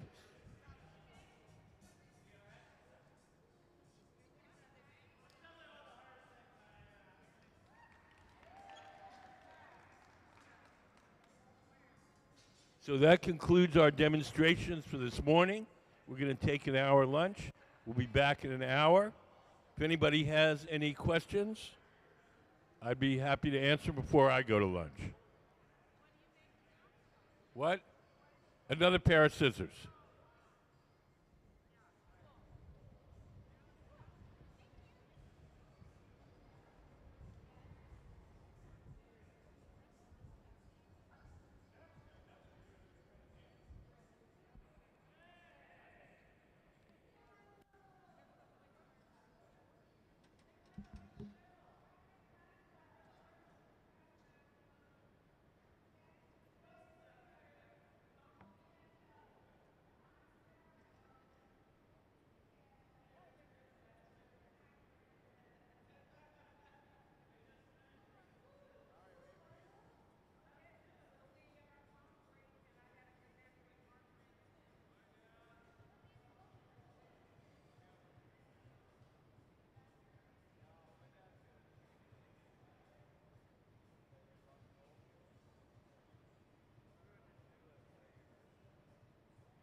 welcome to the Museum of Glass. My name is Charlotte. I'm going to be your MC here in the hot shop. So if you have any questions that come up while we're kind of demonstrating on the floor, let me know. I'm here to answer them and kind of talk to you a little bit about glass and how it works. We're here with a visiting artist. So Cheryl, you may have seen her slide actually come up. If we're able to on the screen, thank you. So Cheryl's here for the week. She's our visiting artist. She's on a week-long residency. So this means that she comes in with creative ideas and anything that she may want to achieve with our glass artists, and then they bring it to life for her. So she is not a glass artist herself, but her artwork, her kind of ideas are being brought into the glass world by our artists. She is a glass artist. That's right, she does fusing, that's right. So she does her own kind of glass work. She's not technically a glass blower. That's the word I'm looking for. So we actually have some of the stuff that we've been working on down here on the table. So if you take a closer look, you'll be able to see these little like thimbles and the sewing needles and the spool of thread and like the iron. Lots of really cool stuff that we've been able to make out of glass, make them look very realistic as well, which is definitely a challenge in its own. And today we've been working on a pair of scissors, and they're pretty big. I mean, about the same size as this iron, really long scissors that we've been making. Thank you for the slide. So yeah, all of her artwork that they're working on is based off of Sally Hemings, who was a slave to President Thomas Jefferson, also was the mother to 6 of his children, and she was his seamstress as well. So all these items down here are kind of like what we can imagine her like theoretical portrait of her life would be. So that's kind of Cheryl's idea, is to bring who Sally Hemings was to life with these inanimate objects that she would have regularly used in her life. So yeah, we're just getting started. You'll probably notice that we already have some glass on the end of our pipe, and we've actually colored it with some powder glass. So if you look close enough, you can see that the glass does have some sort of coloring to it now. It's got this kind of silver hue to it. And that's because we actually added this powdered glass onto the surface, got it hot, and let it melt on. We are now going to be able to see us go into that glass furnace, which is really one of the most important things in our hot shop. The glass furnace allows us to get more glass. So we have about 1,000 pounds of hot molten glass inside of our glass furnace. And we actually never turn it off. So it stays on 24/7. And you'll see we have that fresh layer of glass now on the surface of our piece. We're kind of just like building up mass. We're trying to build up how much glass we have on the end of the pipe to be able to work with it. And then you can also see on the floor here, if you're able to look close enough, we have a sketch of what those scissors are supposed to look like.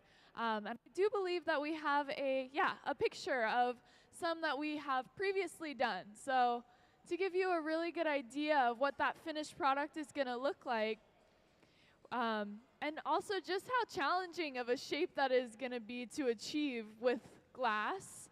And our glass blowers will kind of show you how we break it down into multiple parts that get put together.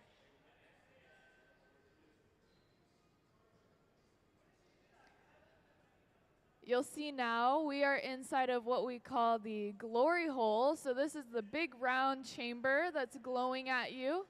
This is how we heat our glass. So when it starts to cool down, we go inside of this chamber to get some new heat. It's about like 2,100 degrees Fahrenheit, so you can imagine really, really hot. But basically, whenever we start to lose heat on our glass, we want to make sure that we get that heat back. If we allow the glass to get too cold, it'll actually crack and then possibly fall and break off of our pipe, which you can imagine is kind of the last thing you want to happen.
So you'll notice that we're using this table off to the side. This is what we call the Marva table, and it's allowing us to be able to roll the glass out without using any other sort of handheld tool, so that we can actually lengthen the glass and kind of get it to stretch. You'll also see that he's dipping it into this bucket of water, just that first part of the glass, about like 2 inches of the glass, because we're actually going to use it as kind of a way to grab it, and it'll act as kind of like a stability point to be able to kind of pull it a little bit longer. Because this is when we start to create the actual like handle of the scissors, I guess we could call it. So you can see we were able to make that full circle with the glass. Of course, we're going to be able to eventually get rid of those kind of excess pieces when we break off the whole thing.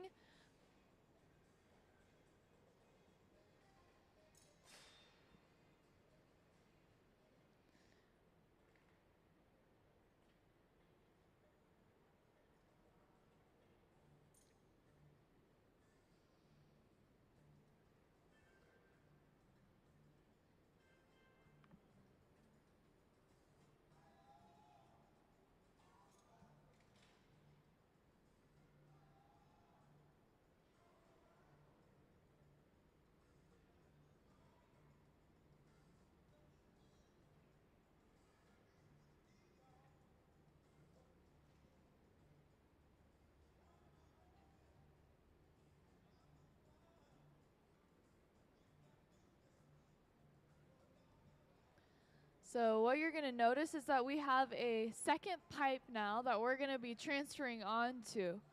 So we're making that connection with that new pipe to the other side of that circle that we made.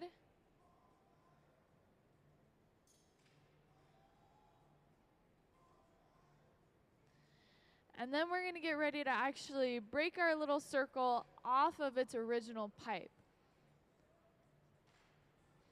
So we're going to grab a little bit of water, and we're going to apply it to that kind of weak spot in the glass and tap it right off. So what kind of happened is that we create a weak spot in the glass that we usually call the jack line. It's kind of like the neckline of a piece.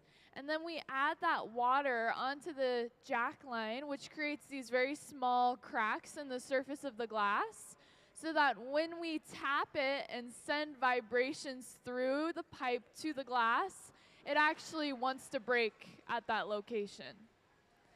You'll see we're starting to use this really hot torch on that side that was just connected to the pipe. This is so that we can kind of smooth out any rough edges that we may have left over.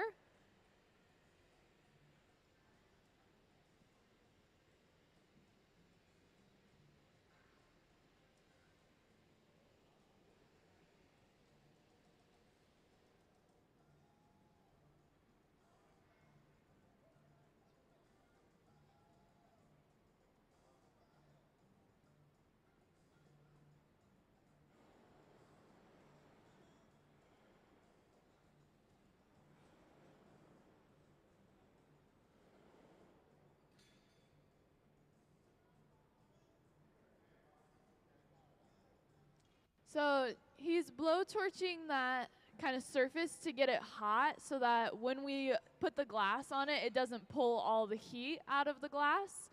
So we kind of do the same thing with our tools too. Before we use a tool, sometimes we'll actually heat it up so that that cold metal doesn't instantly pull all of the heat from our glass. And it makes it so that we can work with it for a little bit longer and it doesn't cool down quite as fast. So he's kind of like prepping it, getting it ready for the glass to then go onto that surface. You can see we're furthering the shape of the circle, trying to make sure that's really nice and even.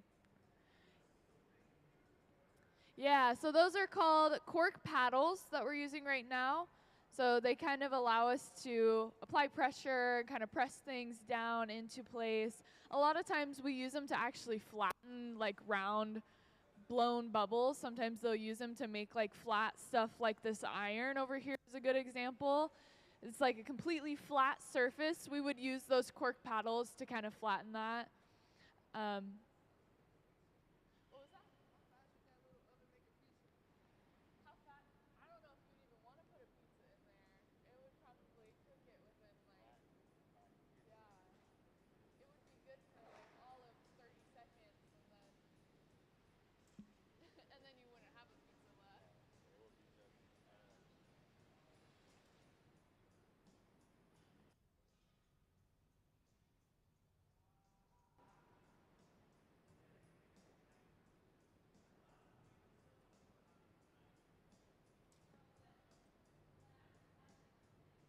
So I also want to point out that while our glass blowers are working on shaping this first circle that we have sculpted, one of our other glass blowers is working on the other side of the hot shop to continue prepping the other parts of the scissors that we're going to need.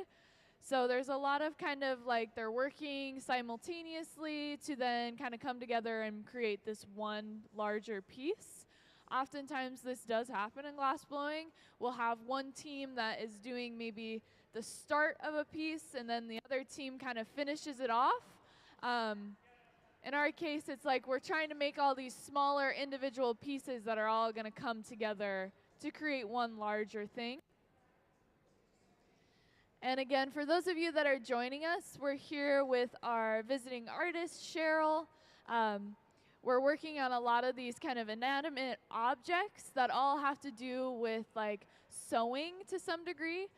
So you'll see we have the iron, the thimbles, the sewing needles, the spool of yarn. We're making the scissors. Can we show the picture of the finished scissors that we have? Hopefully we can get a picture of the finished scissors so you guys can see kind of the idea of what they should look like in the end.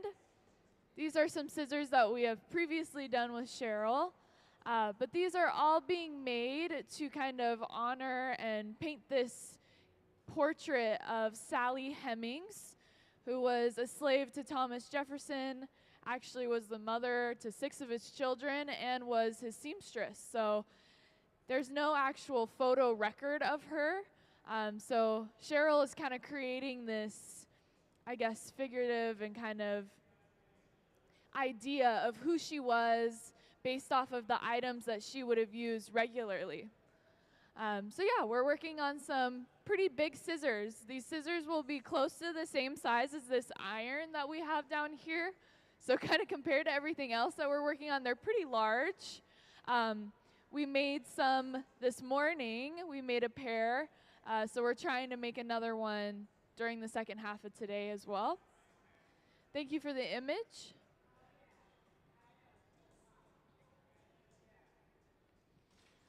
So while we were kind of chatting about what we're doing in the hot shop, we went ahead and actually put that circle that we made away into what we call the garage.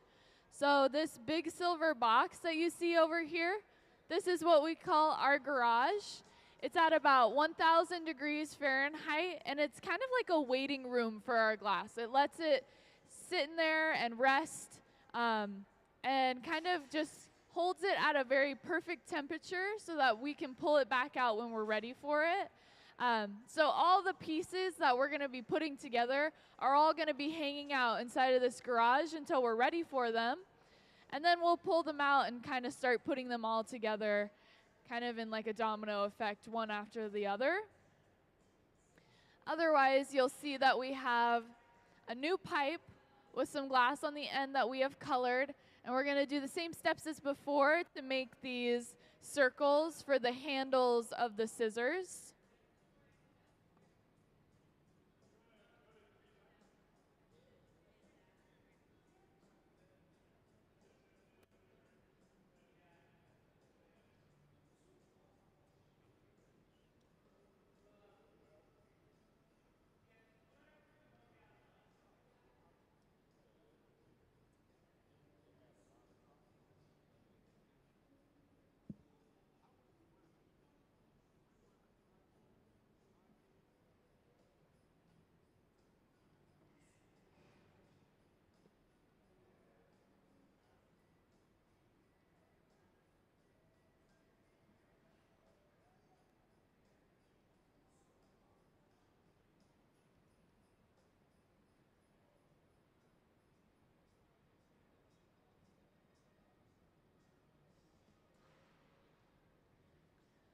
So again, you'll see how we're using that Marva table to kind of roll out the glass and kind of stretch it out so that it can get a little bit longer.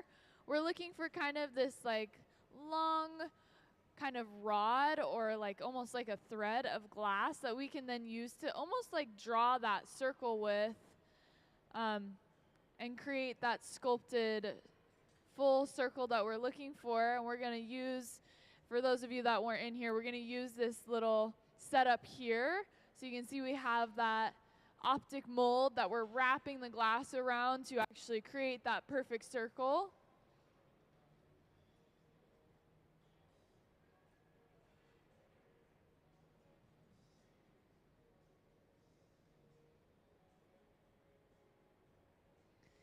And again, you'll see he's going to dip it in some water just on that small front half of the piece, just to create that stability and that point where we can actually grab it from and pull it. We're purposefully making that part of the glass colder than the rest so that it actually kind of holds itself a little bit better. It just allows us to have a point of grip, right? So that we can actually be able to pull all that other glass into that shape that we want.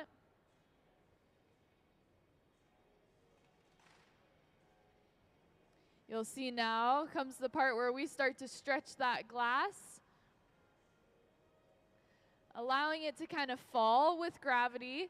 And then he's going to begin to loop it around and stretch it into that circular shape. And right now, it's not going to be completely perfect, just because that's going to take a little bit of extra shaping. But we're going to start creating that jack line. If you remember me talking about it earlier, for those of you that were in here, that weak spot, that neckline, and the piece that we're going to be able to break it off from. So you can see how he's kind of pinching, trying to close it off, and getting it ready to be broken off of the pipe.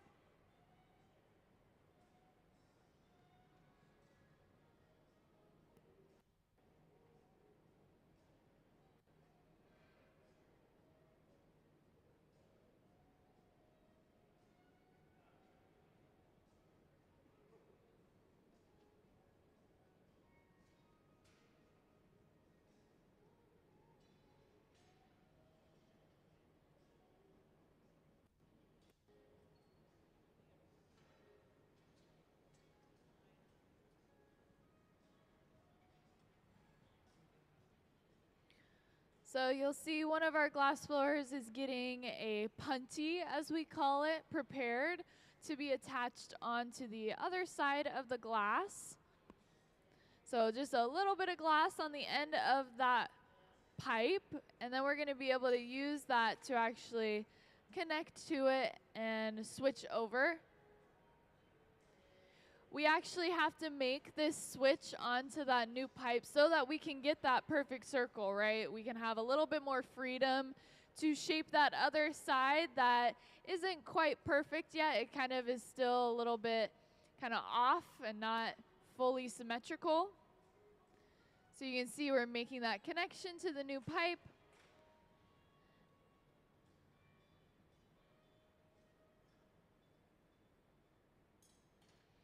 And then we're going to start to get ready to break off.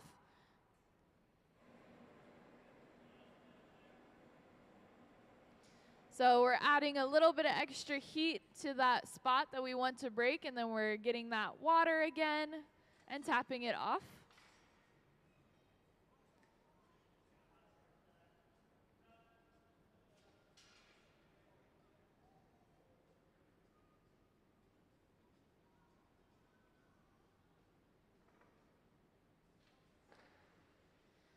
And then again, going in with a really hot torch. This is probably the hottest thing that we have in our hot shop is this torch, because it's going to be able to heat up that glass really rapidly, allowing us to kind of fix very specific areas quickly, instead of having to kind of go back and forth between the reheating chamber or the glory hole to the bench and back and forth. Meanwhile, this large blowtorch that we will use every once in a while is about the same temperature as the glory hole, so about 2,100 degrees. Again, just heating up that surface so that we are ready to put our glass back on there and continue shaping it.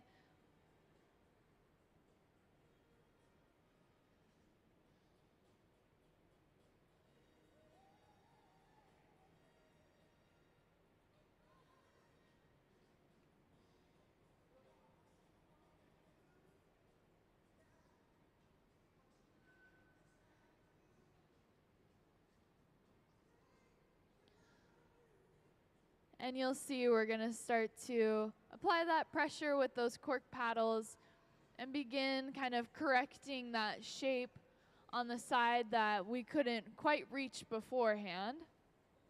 Just because it was previously connected to a pipe and now it's fully exposed, we're able to actually kind of go in and alter it, change it a little bit.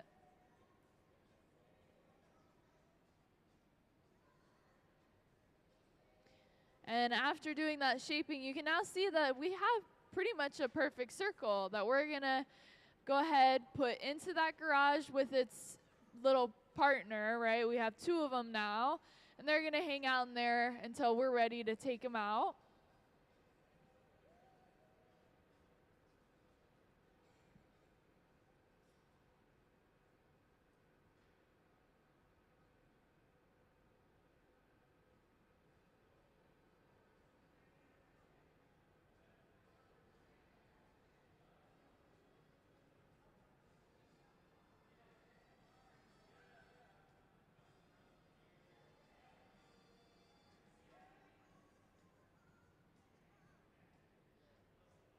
Meanwhile, on the other side of the hot shop, we actually kind of started working on the next part of the scissors. So we can see over there we have the glass, and then we're going to start adding that color to it, shaping it, and we're going to start to make the actual like blades of the scissors, and also what's going to eventually connect to the little circles that we made to create the handles.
So you can see up on like the big screen right now, we have all of that glass on the end of our pipe. And again, this is not a blowpipe. We aren't going to be blowing any air into this piece just because it is a sculpted pair of scissors, right? We aren't having to blow anything. But we're going over, we kind of let that glass cool down quite a bit. And we're going over and we're going to get a fresh new layer of glass onto our surface. And then once we have this fresh layer, we're going to actually start to apply the color onto our glass. So right now, so far, all we have is just clear glass.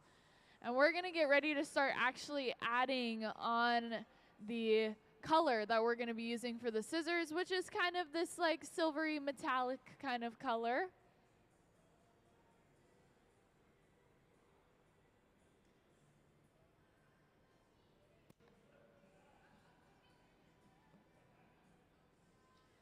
So you'll notice that Sarah, who has the glass, is taking it all the way off to the side of the hot shop and then kind of around this corner. So you can't quite see it. We should have a camera angle getting pulled up soon. But we're inside of what we call the powder box.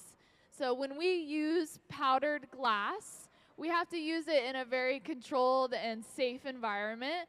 Of course, because we don't want anyone here to breathe in any of that powdered glass. So we're inside of this box that kind of always has air filtration happening so that none of that powdered glass is coming outside of the box and into our lungs. So they're actually kind of sifting it onto the surface. We do have a camera angle of it, but they're maybe not pulling it up right now. But basically, you can imagine, same way that you would put like powdered sugar onto a tasty treat at home. You use a little sift and you kind of just tap it and it kind of just rains this powder onto the surface of the glass. And then we coat the entire thing. And when we come out from the powder box, you'll be able to actually see this new coat and new layering of glass that we're going to then heat up and melt into the surface, creating this new layer of color. So when we apply color to our glass, there's no like mixing that's happening. We're actually kind of just building these layers upon layers. So if we were to take like a cross section of a colored piece, you would actually only see a very thin line of color surrounded by many layers of clear glass.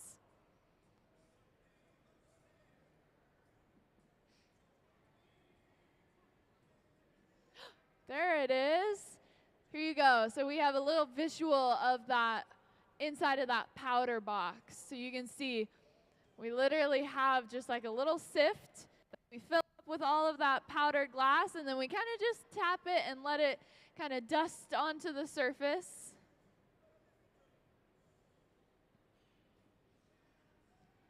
And now Sarah has come out with that glass coated in that color and is inside of the glory hole and is going to start heating it up and allowing that color to become the same temperature of the rest of the glass and create that new layer.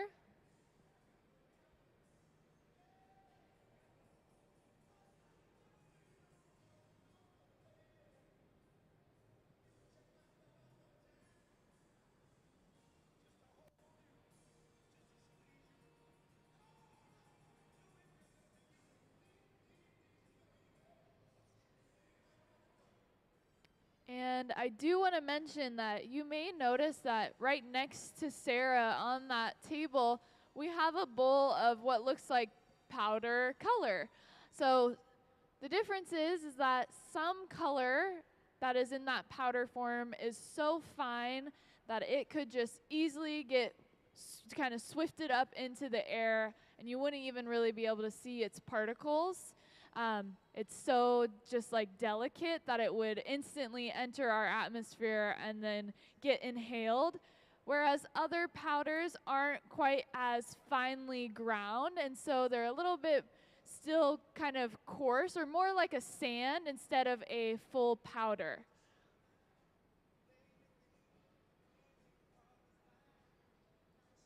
So it just so happens that the color that we're using right now on the screen looks like powdered sugar, right? So you can definitely see how you can kind of connect those two together and see that it's a very similar process to kind of like putting the final touches on a dessert. But in our case, we're just trying to get some color onto our glass.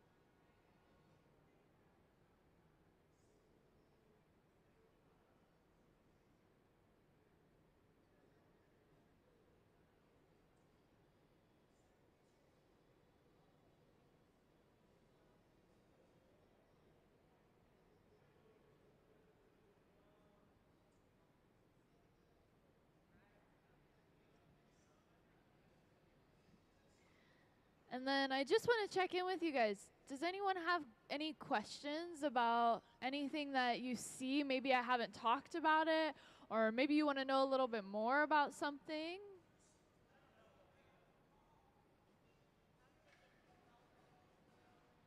How do we get the color into the powder? That's a great question. So in glass, we get all of our colors kind of from another place, right? And they come in these bags, so you can actually see them down here. They come in these bags of powdered glass, but the color itself it comes from minerals. So the minerals that we put into the glass then changes the color of it. So the best example is like cobalt. If you put cobalt into your glass formula, it's going to create a cobalt blue. So the minerals that we add to our glass is actually going to change what color it is. In the case of what we're working on this week, we're using a lot of powdered glass, but this isn't the only form that colored glass comes in. You can imagine there's kind of a more chunky version of this that we call frit, which is kind of like rocky, right? Like almost like the rocks that you would have in the bottom of your aquarium or something. They're very kind of chunky rocks of glass that you then roll onto the surface of your glass. It creates a lot of variable in the color. It doesn't make it one solid opaque color, but it kind of makes it a little bit more playful, and it's more concentrated in certain areas versus others.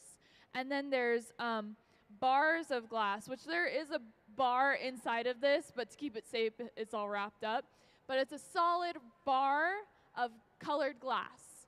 And then we can break this into kind of like little bite-sized chunks, about like this big, preheat it, heat it up all the way, and then drip it onto the surface of our clear glass to get one solid, it's gonna be that color. So in the case of we use the bar form for the iron, so you can see the black iron over there.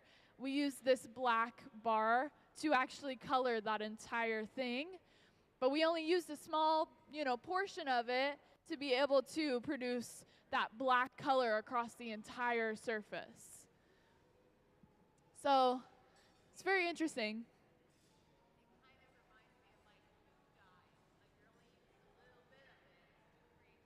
Yeah, no, most definitely. And a lot of people think that we color the glass with some sort of dye.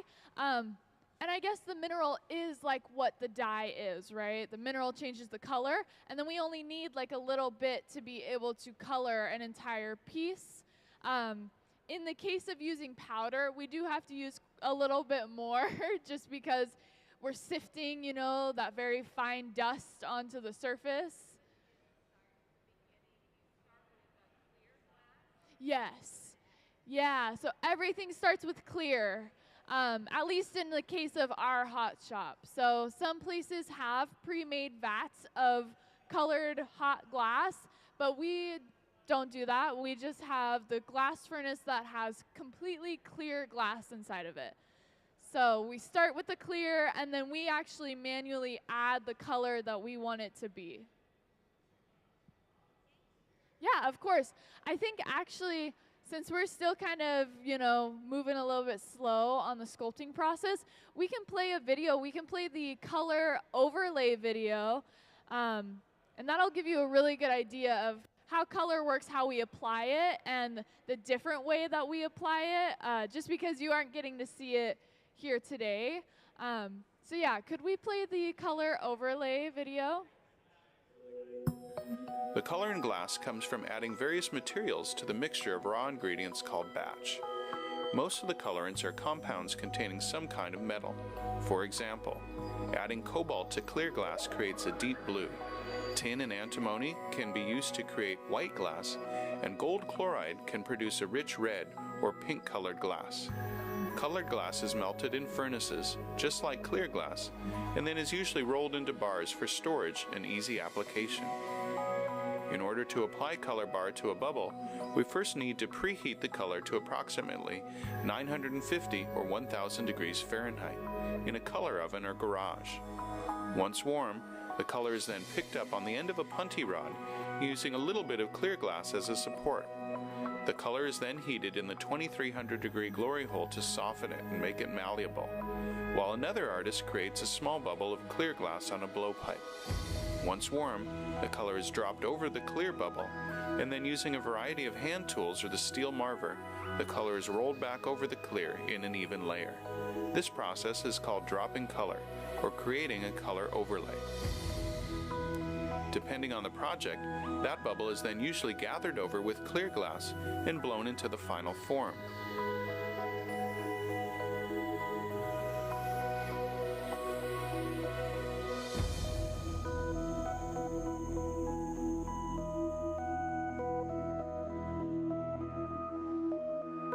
The finished product may appear to be all made from colored glass, but when viewed in cross-section, we can see that there is only a thin layer of color sandwiched between many layers of clear glass.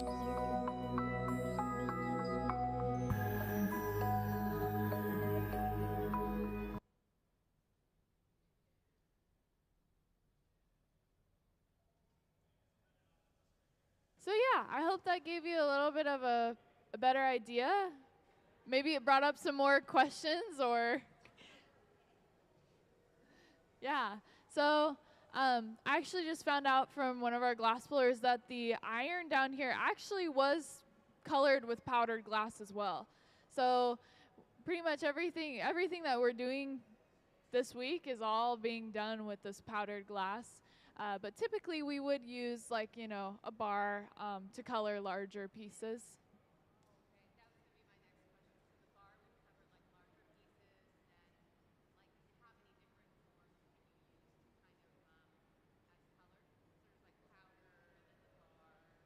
And then the frit.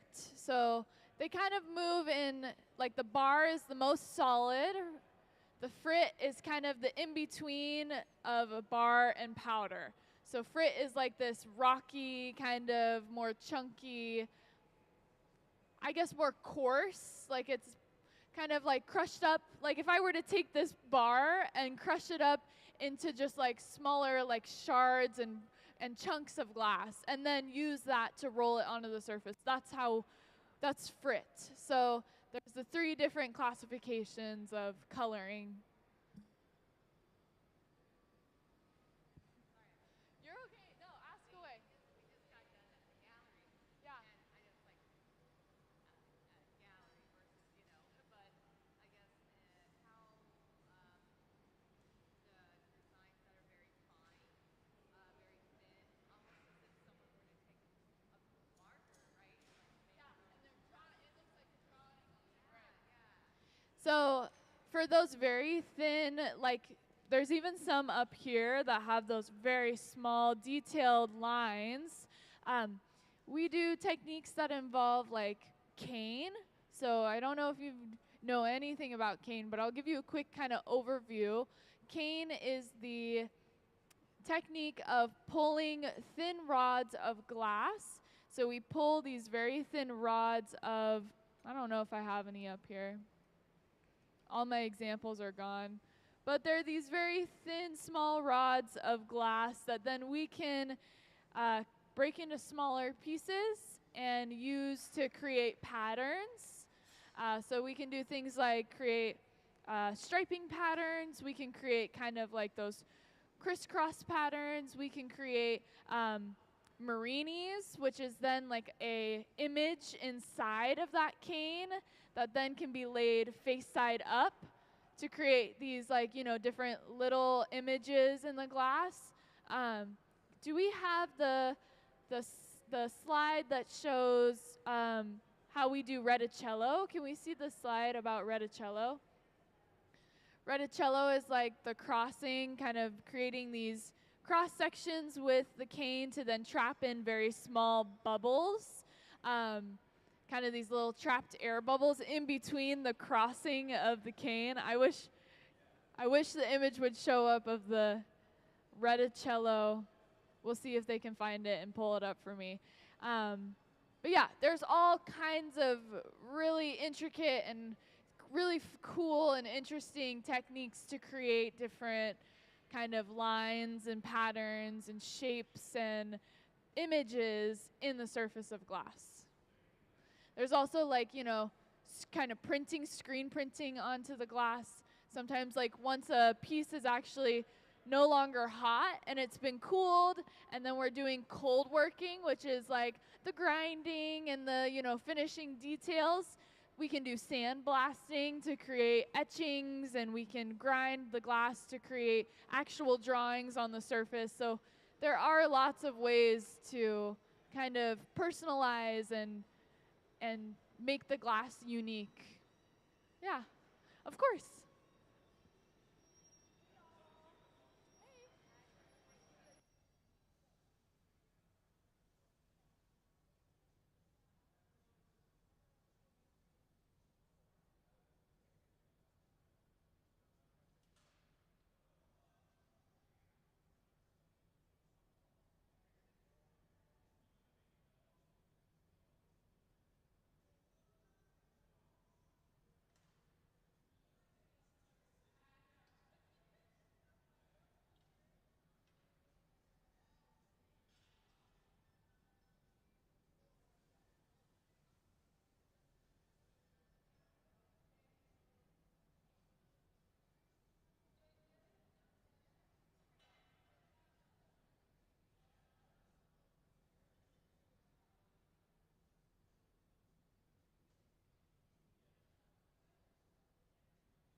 Welcome to the Hot Shop. I hope you all are having a wonderful day. We are currently making scissors.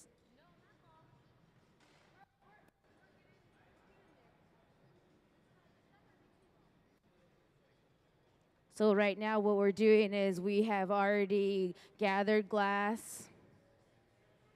We've added color to the surface, and now we are sculpting it out. And so he put the jacks down, or vertically placed it and clamped it because that'll be the two blades of the scissors eventually as we move forward. You'll see it come together. My name's Emily. I'll be your MC for the afternoon. I hope you guys are having a wonderful Friday. Our visiting artist is Miss Cheryl Derricotte. This is her award. She was awarded this residency because she was the Artist Choice Award winner of our last year's annual gala. And so what we're doing is we're expanding her work in reference to this conceptual portrait that she has been creating for Miss Sally Hemings. And Sally Hemings was the seamstress. She was an enslaved seamstress of Thomas Jefferson. She birthed 6 of his children after his wife passed away, but there are no known portraits of Miss Hemings. And so we've made things like these really large scale irons, thimbles, really, I love the needles, they're my favorite, and then the spool and thread. Everything's in glass, and this is what we've been exploring while Cheryl has been here in the Hot Shop with us this week. She will be here through Sunday, and her artist talk is Sunday from 1 to 2 p.m. If you can't make it back, you can always live stream in. When you're at home, scrolling on your phone, scrolling through Facebook or Instagram, you can also turn on our live stream at museumofglass.org. So as we continue to go on with those corks are designed to minimize the extraction of heat, but to maximize our ability to shape. And so it's just like, and they don't leave any sort of stress marks on the outside of the glass, because usually when you touch it with things like steel, it can leave stress, so it'll look kind of like it'll leave an impression on the glass. And so the corks won't do that. If you guys have any questions, feel free to raise your hand. My name's Emily. I'll answer your questions. Can we see some of Ms. Derricotte's past works?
So all of the objects that are being made, they are objects for the conceptual portrait. They're sculptures to remember Sally by. And Cheryl's first residency was here due to it was an exhibit known as a two-way mirror, and it was showcasing the double consciousness of African Americans in society. And so she had a piece because in the show that was silk screen, it was a plate of sheet glass with an image that was silk screened with powder glass and baked into the glass was an image of some young factory workers, some little brown boys. And it's just an image of them working.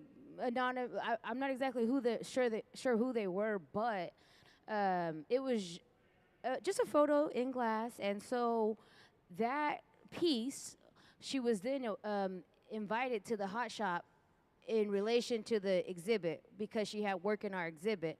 And then when she came and worked with us here in the hot shop, sculpting live, last year, she donated a thread and a needle to our annual Red Hot Gala, and she was the Artist Choice Award. So she was voted by her, the artists into receiving this residency. So she was invited back again just 8 months ago, this was. And so all of the work is going to be, it's comprised to, in honor of Miss Hemming, because there are no visual representations of her. But I don't know, when artists come here and make work, I don't know exactly where they plan to put it when they're done. I just know where a few pieces end up with us. And so that, right now we are sculpting out scissors. Can we see the scissor video? Last time when we made these, they were really big, and Sarah saved them. So let's watch that. Oh, there goes an image of just the scissors when they're cooled down. A beautiful sculpture. And so you'll see things larger than life. They're great conversation starters because this is a pretty big topic. The topic of enslaved African-American people that go undocumented if they weren't abolitionists like Harriet Tubman or any other really large name African-American that worked to help, people out of slavery or to help bring more resources to the African-American community. So this is just a final image of scissors. Can we see the scissors save video?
So it's really important that we keep this portion of the pipe nice and hot. So he's blasting it with heat. This portion of the pipe goes into the reheating chamber last, and it comes out first.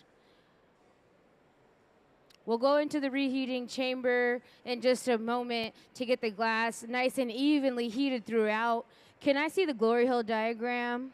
So the glory hole is designed to be powered by natural gas and forced air. It's used to reheat the glass to keep it from breaking, and the hollow fire brick can withstand the high temperatures that it's kept at, which is 2,300 degrees. So as we go into that reheating chamber, we'll get the whole entire piece nice and evenly heated throughout.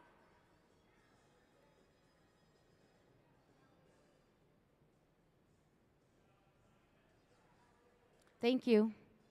As you can see here at the furnace, Ben is gathering glass from out of that crucible there. It's a large pot of molten hot glass. It looks orange because it rests at 2,100 degrees.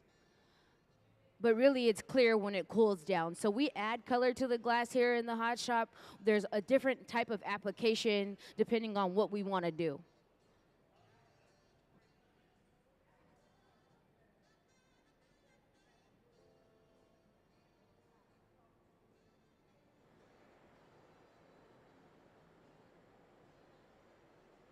What are you doing?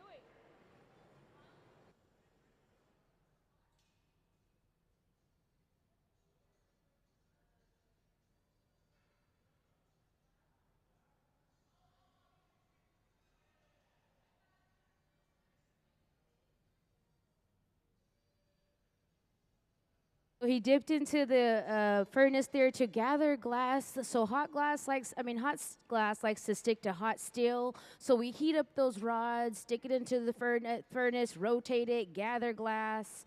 And then what he's doing is he's just creating a connection point that will be able to connect to the end of the scissors here, because we need to take them off of this pipe.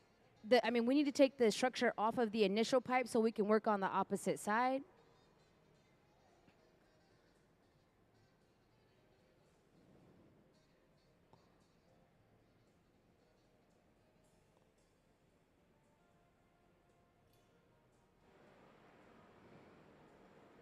We'll get that jack line we carved in earlier. A jack line is that low point that the middle point that he keeps torching. So we're flashing the jack line. And those are the jacks that he's going in with now, just to help make sure that that connection point between the piece and that additional piece of glass we just added on is nice and secure.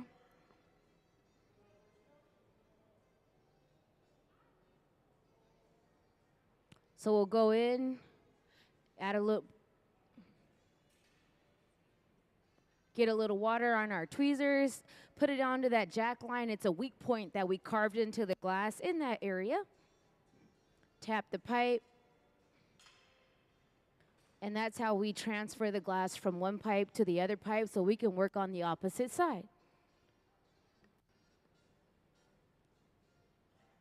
So when she takes the pipe over to the bucket there, she'll dip it in water and let it rest, and all the extra glass that was on the end of that pipe, it just pops off. Thermal shock just pops off, washes itself off.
So now we'll go in with the papers. The papers are just soaked newspaper, just regular old newspaper that's been folded up and soaked in water. And then there's a cover on top of it just to protect the surface of the glass, a little extra measure of protection.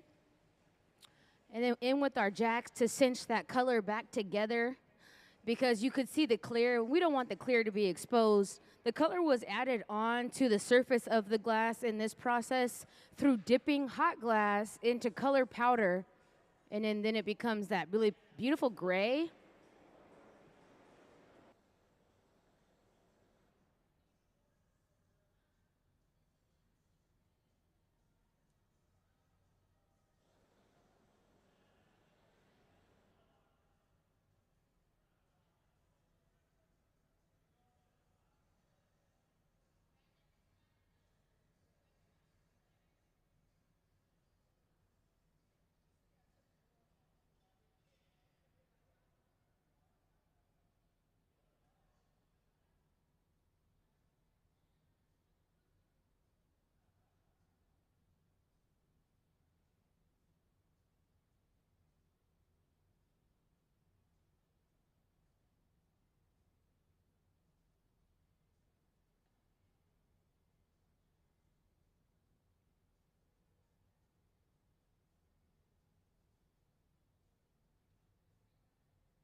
So there are just a few fun events coming up here at the Museum of Glass in our near future. So on 4/19 and 4/20, we will be having a joint venture, and that joint venture is in regards to soft glass, pipes, and borosilicate rigs here in the hot shop. So we'll be having live flame working demonstrations in the Grand Hall, and then flame working demonstrations and soft glass bong making here in the hot shop. And then on the 19th from 5 to 8 p.m., we'll be open late. That's a Saturday. There'll be food trucks, a beer garden, and a silent auction happening. So you can come and collect maybe some potentially really, really cool, elegantly designed different types of rigs and bongs and pipes here at the museum. And so that'll be April 19th and the 20th. And like I said earlier, if you can't make it back here to the hot shop, you can always get onto our live stream and watch what's happening, or what's happening here in the hot shop. And then on April 23rd, Alexis Rockman, he will have a talk. He is the artist, the painter. It's a lecture in regards to the mural that is in the Field Notes exhibit on your right-hand side when you walk in. It's the Making of Evolution, a lecture with painter Alexis Rockman. Evolution is the first epic 8 by 24-foot panoramic painting of Rockman's career, and it's an integral part of our exhibit, Field Notes, Artists Observe Nature. And that's April 23rd from 6 to 7 p.m. He'll have a lecture here in the hot shop. So if you're interested, it's free for students. And so if you're interested, come on out, come on back, and support this artist as he talks about his painting. It is that first painting when you walk into the Field Notes exhibit right behind the case of all the flame-worked insects. Can we see the joint venture slide also? We'll have a lineup of some spectacular artists here with us, and so you can always go online to learn more about our upcoming events as well at museumofglass.org.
these little things will open up and things.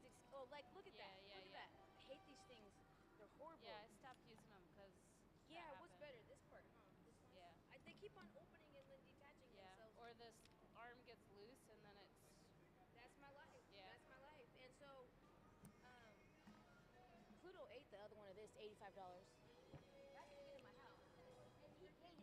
He ate it. No, he just chews it up. How are you? Welcome to the hot shop. I love you guys' colors. They're very spree.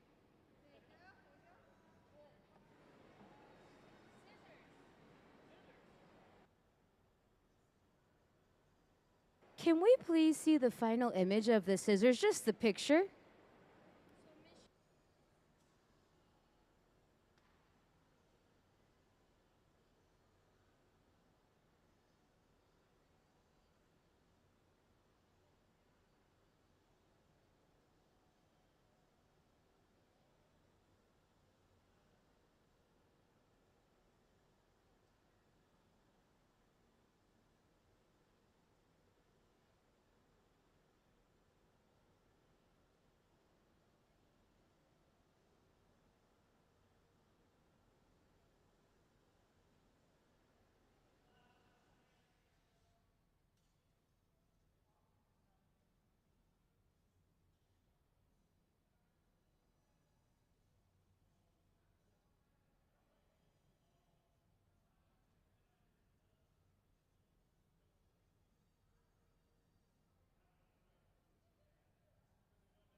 We'll go in with those quirks just to help give some more design structure to the way that the top of the scissors curve. So Miss Cheryl Derricotte, she's originally from Washington, D.C., but she lives in San Francisco.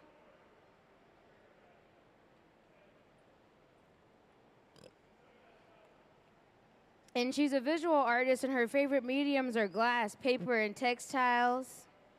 Her art has been featured in the New York Times, The Guardian, the San Francisco Chronicle, MerciSF, and the San Francisco Business Times. In 2021, she was awarded the commission to develop a monument to Harriet Tubman at the Transit-Oriented Development Gateway at the Millbrae Station, which is the BART. It's the San Francisco BART, and it's the station before you get to the airport.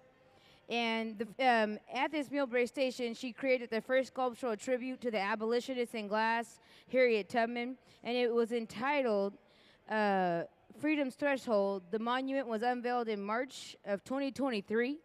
Can we see some of Miss Cheryl's past work? And so what she does is she uses powdered glass, and she sifts it. So what you're looking at is you're looking at powdered glass that's been pulled through a silk screen. And so what she did is she built this image of Harriet Tubman tile by tile, and she laid the portrait of her into glass, and bit by bit she created the entire image. And she said that it's pretty thick. It's not the traditional thin layer of fusing. And so when you pull the powdered glass onto sheet glass, you then put it into a kiln and you bake it, and that's how you get a glass fusion. And so that's her kiln that she uses in her studio there, and that's where she lays all the glass to bake together. And that's all the supplies you use, the different types of powder. And that's Miss Cheryl.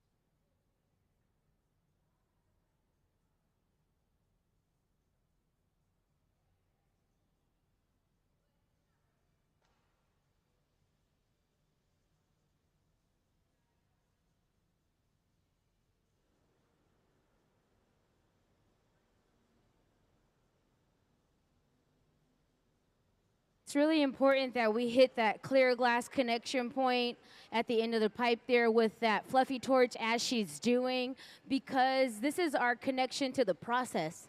This is how we're able to continue to sculpt. And if it gets cold, it could potentially crack and it stops the process. And so that part of the pipe goes into the reheating chamber last and it comes out first. So that's what she's doing, and that's why we're torching it with the fluffy torch in that area.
So a little bit of history about the museum.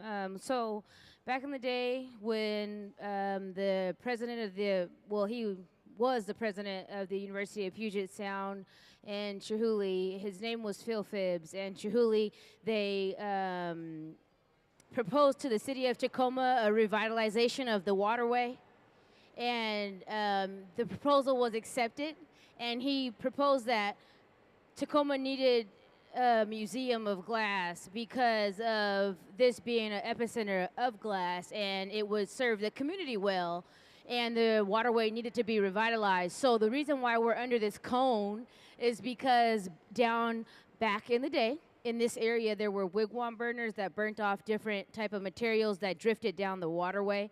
Can we see the wigwam burner? Pop it up whenever you can, no rush. And so there were like these little cone-looking buildings down here, and that's what they look like. So that's why we're under a 90-foot cone. It's in homage to the waterway due to the revitalization of this area. And so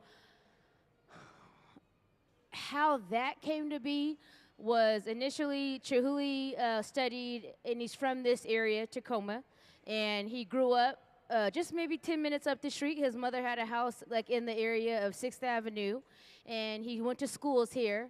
And so first he started, after he went through schooling and he had a fellowship over in Italy, then he, felt a love for glass and continued in the material. He then started the Pilchuck Glass School in Stanwood, Washington. And you can read a little bit more and Google these places to get the rich history, but I'm just giving you an outline. And so Pilchuck Glass School started in Stanwood, Washington. Then we had Hilltop Artists, which is the youth program where you can start at the age of 12 making glass. And that's a school extracurricular, that's an extracurricular activity, that's a school elective, and then that is also a production facility for artists to make glass at a young age and get stipend. And then in 2004, when they proposed the idea of building the Museum of Glass, it came to be. And so this studio was designed for artists of all different backgrounds to come and work. He didn't want it to be all about himself, and he wanted it to be a place where if you were a painter or if you were a carpenter or just an everyday person that had a passion to bring your vision to life in glass, you could come into this studio and bring the vision alive. And so that is kind of a little bit about the different places that he has founded or co-founded with other people in the Tacoma community. And the way to get a residency here with the Hot Shop team is you typically apply, and if you apply and you get it, you get to come work with the team. Why do you want to work with this team? Well, there is a huge facility, and there's 4 of them and 1 of you, so you can do more, of course, with more people. So if you bring your vision, they'll make it. And what's awesome is sometimes it might take them 2 tries, but typically on the first try, they're closer to what you could be without knowledge of knowing how to do this. And so, and you probably need help, right? More help than just yourself when making this. Like these scissors are larger than life, so you need help to make something very grand. And so that's what's awesome is that you can make larger than life items, and you get to work with a team of people who have been making glass collectively for over 100 years. And so they streamline ideas, streamline process. They teach you while we're working about another way to look at how to go about making something. And so artists come with plans, and artists come with ideas, and some artists make things, and then some artists just give them what they want and direct, yes, I like that, no, I don't like that. There are artists in this community who come and rent the Hot Shop and work with the team and produce their work. There are artists who are visiting artists, and then Miss Cheryl was awarded, like I said earlier, she got the Artist Choice Award. That's our Coney Award from the annual galas that we have. So every September, we have a Red Hot Gala. And that's when everybody comes together and we get all dressed and we have a wonderful evening celebrating. It's an auction, it's a gala, we have dinner, we have a great night. And then we have a demonstration at the end of the night and a big after party. And so that's how you can get a residency here. You can be awarded or you can apply. And yeah, that's just a little bit about the museum.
So here on the left side of the hot shop, what happened was we already created the circles and they were parked in the garage. And the garage is where we place items to be reworked into the process.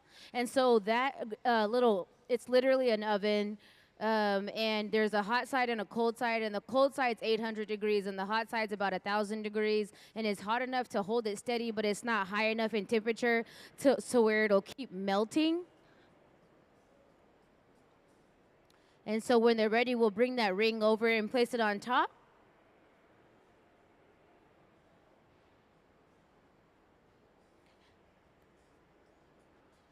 A little bit of water on the end of that connection point, and you can take it off, take the pipe off.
With that hot torch, we'll go in and heat up the top of that, the ring where we attach the top of that scissor loop, because there's a little bit of clear glass that was left on the gray glass from that connection point, because all the glass in our furnace is clear, and so we add color to the glass, but when we need to pick something up or transfer something, there will be a little extra clear glass due to that connection point. And so that's what we're doing now, just cleaning up the clear glass. The glass starts clear. We added color by dipping it into a bowl of powdered glass, which is just like baby powder in a bowl. You guys are welcome to come on in and have a seat and hang out with us if you're interested. Come on in and hang out. You can also walk up across the top of the balcony there to get a better look. A bird's eye view is always really fun. We're gonna add on the other loop of the scissors. Ms. Cheryl Derricotte is here with us. She's our visiting artist of the week. Cheryl Derricotte returns to the Hot Shop to continue a historical portrait series illuminating the life of Sally Hemings, the enslaved woman who was the mother of 6 of U.S. President Thomas Jefferson. Of 6 children of U.S. President Thomas Jefferson. No known portraits of or drawings of Hemings exist, so Derricotte has been crafting Hemings portraits in sculptural form. This tremendous undertaking was acknowledged at the museum's 2024 Red Hot Auction and Gala with the Artist's Choice Coney Award, the prize for which included this residency.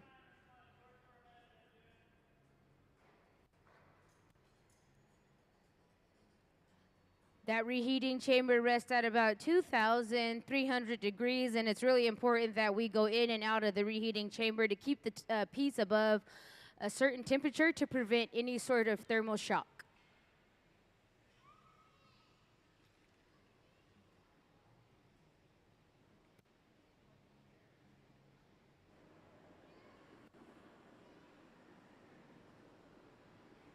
So we'll go in with the hot torch, get it nice and hot, so when the 2 items meet, they happily will join. They'll happily connect together.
So we'll start to get the this shelf that she's heating with the hot torch. It's just made out of ceramic materials. It's a kiln shelf, and we'll use it to lay and just mold and shape the scissors. If you guys have any questions, feel free to raise your hand. My name's Emily. I'll be happy to answer your questions.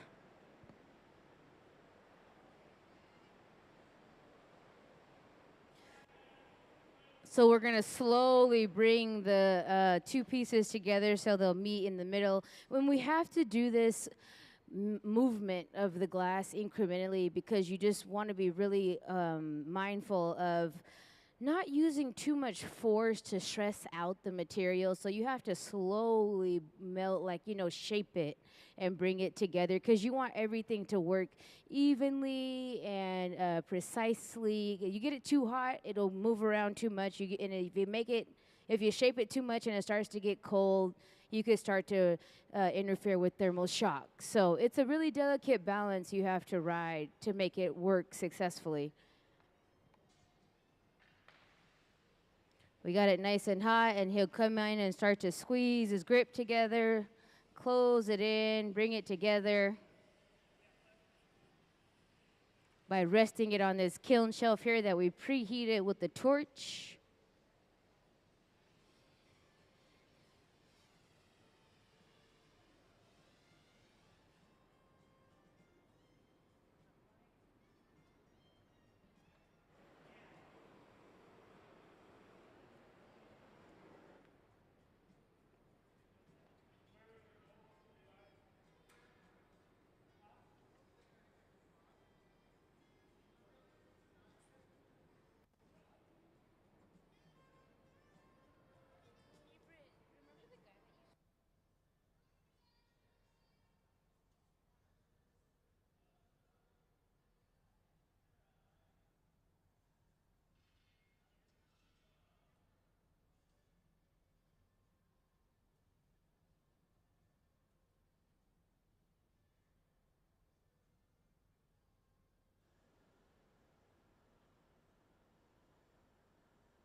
So as you can see, Sarah's gathered glass from the furnace. That large tank there is what holds all the molten glass. Can we see the furnace diagram? It looks orange because it's hot. It's really clear. Can we see the furnace diagram? So what she's doing is she's creating a connection, another connection transfer rod to be able to take the scissors off of this initial, or the pipe it's placed on now. Can we see the furnace diagram? So as you can see, the furnace is powered by natural gas and forced air. It runs 24 hours a day, 7 days a week, and it holds about 1,000 pounds of molten hot glass.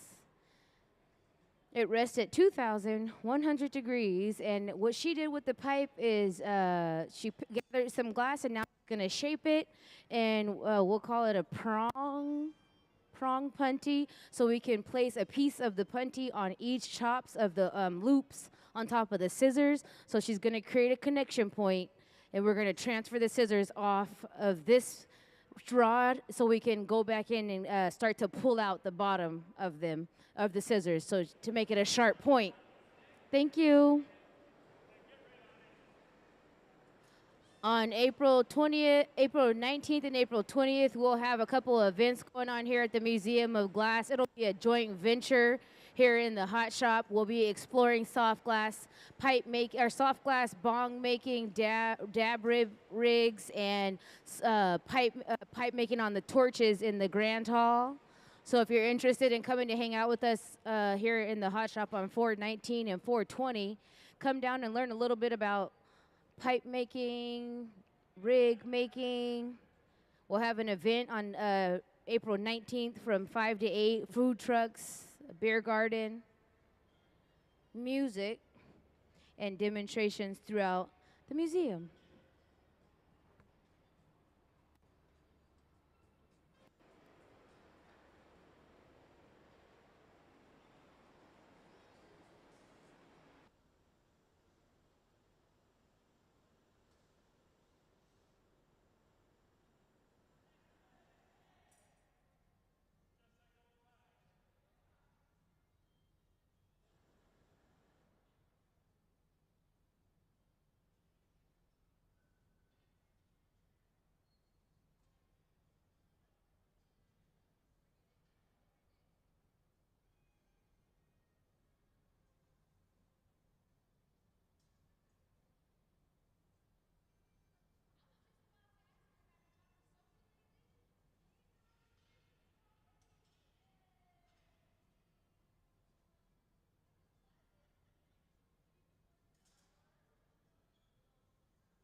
So now as Sarah's finished sculpting out that punty there, we'll bring it over.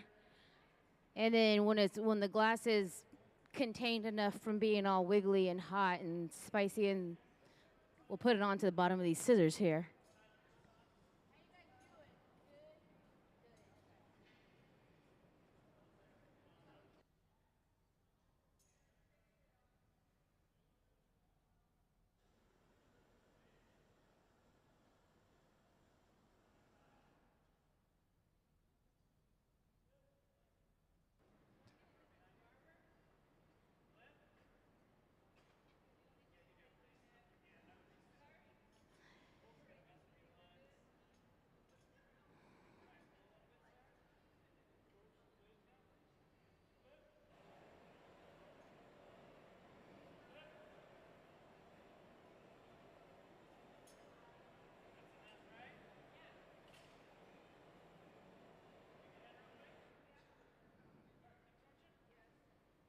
So we'll hit the different areas of the scissors with the torch to keep everything evenly heated, nice and warm.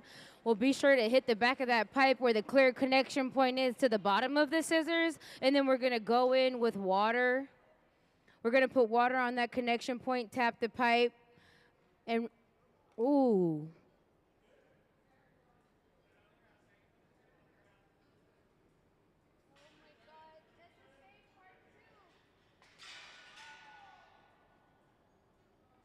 Let's give them a big round of applause for all their hard work.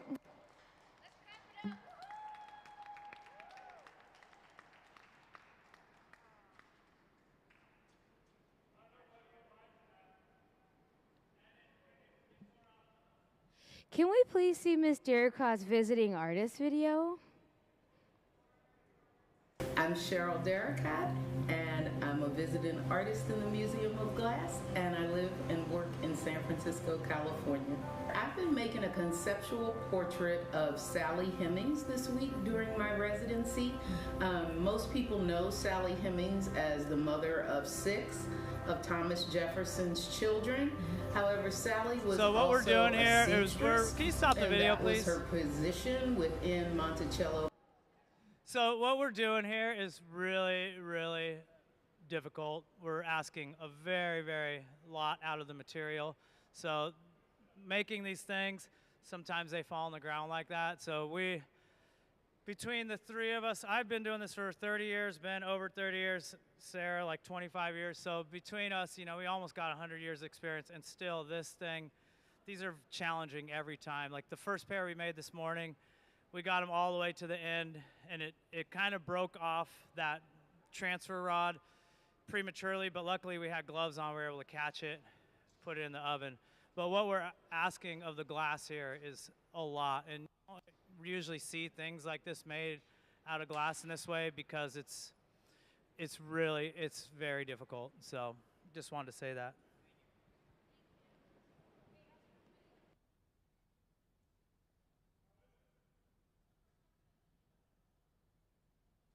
Can we see Ms. Derricotte's visiting Meet the Artist video? I'm Cheryl Derricotte, and I'm a visiting artist in the Museum of Glass, and I live and work in San Francisco, California. I've been making a conceptual portrait of Sally Hemings this week during my residency. Most people know Sally Hemings as the mother of 6 of Thomas Jefferson's children. However, Sally was also a seamstress, and that was her position within Monticello plantation life. So we've been creating sculptural objects that represent her work as a seamstress. So we have some samples in front of me. I've been making oversized spools of thread, and I tried to choose historic colors that would have been prevalent in the 1780s, early 1800s when Sally Hemings and Thomas Jefferson were alive. We've also made some oversized sewing needles in glass, and some of the even larger pieces are scissors and irons.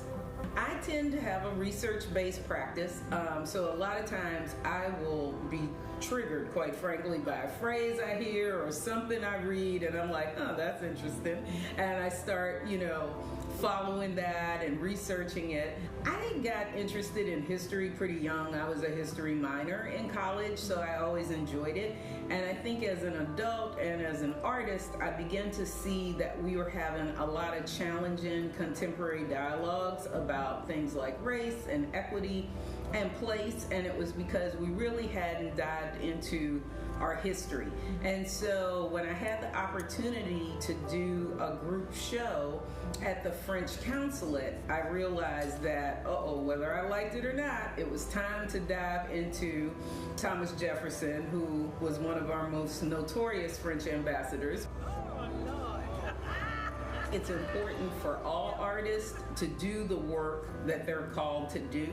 And I know for my own practice, I work pretty intuitively. So if the inquiry is leading me toward a topic that's about race, I'm not going to shy away from it, And I think American history is a very convoluted situation, to say the least. And so the more we can own that, I think there's hope for us to hopefully move forward in a better state than we've been the last few hundred years. Ultimately, most of my work at home results in warm glass. I have a large kiln in my studio in San Francisco, and I also do some work on paper and textiles. So I would say a through line of all of my work is visual storytelling, text, and image, whether it's in glass or on paper or textile. So it has been great to be at the Museum of Glass. The Hot Shop team here is amazing. We have been under Gabe's leadership this week, and I think the best thing he said to me was yesterday, boy, that was really challenging and fun at the same time, because I think these are familiar objects, but we've certainly been looking at them through the lens of the 18th century. So, you know, a spool of thread was wood. It really wasn't the kind of conventional spool of thread we think about today. The handles on scissors are a little different than our contemporary scissors. So I have really appreciated being able to partner with such great glassblowing professionals that care about that level of attention to detail and actually enjoy it, even when it's a little maddening sometimes.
Welcome to the Hot Shop here at the Museum of Glass. Our visiting artist this week is Miss Cheryl Derricotte.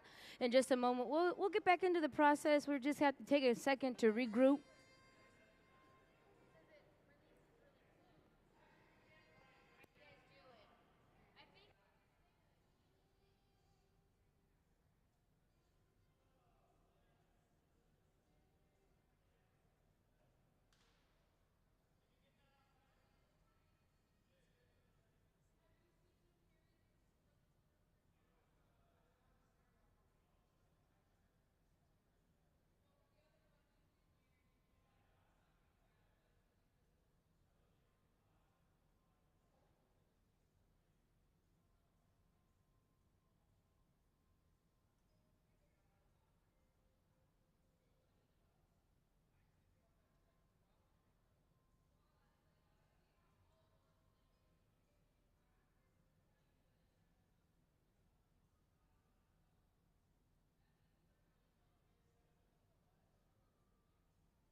So as you can see, the process starts by dipping into the furnace to gather glass on the end of that hollow pipe, the stainless steel pipe.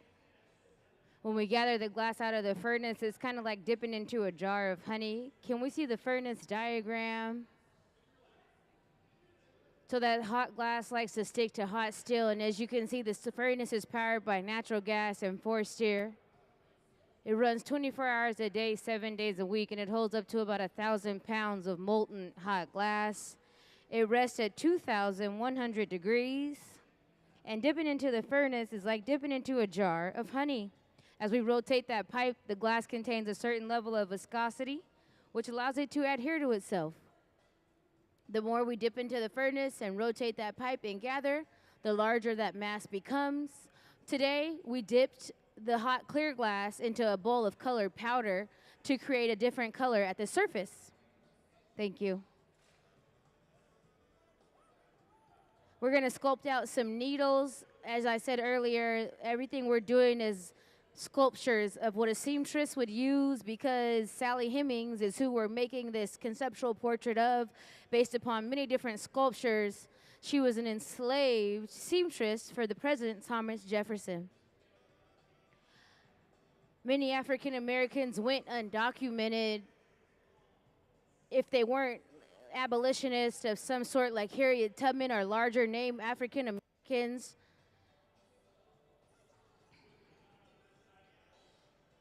So as you can see, we'll dip into the furnace and rotate that pipe.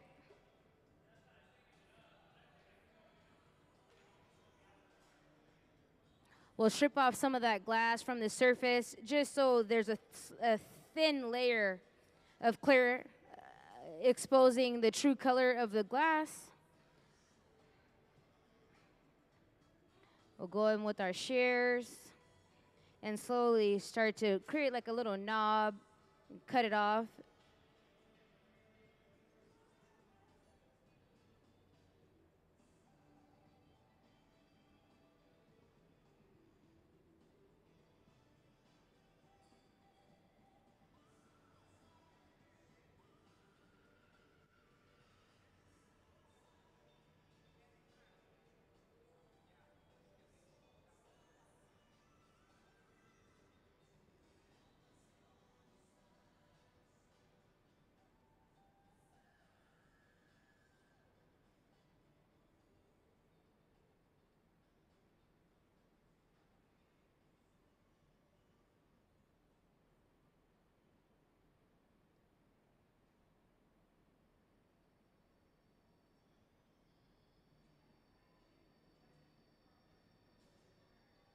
Can we please see some of Cheryl's past works?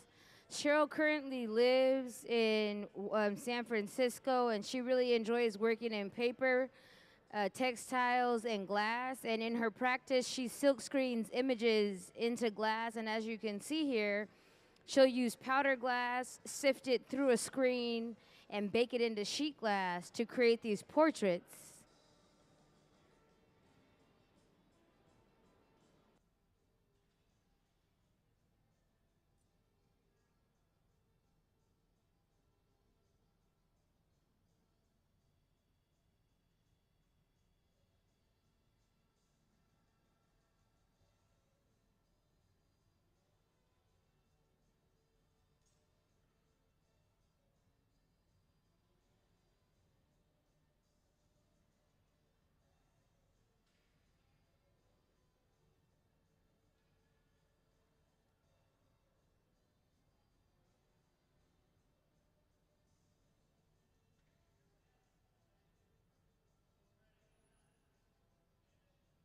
When the glass is orange, that means it's really, really hot and very malleable, so we're able to shape it. And so what he's doing is he's pulling out a point as he's slowly moving his arm to the right. He's stretching the glass out, and as you can see, it's turning from orange to the gray color that the needles come out to be when they're cooled all the way down. When the orange starts to fade away, that's how you know it's getting a little cold, so you got to heat it up. It's starting to stiffen up.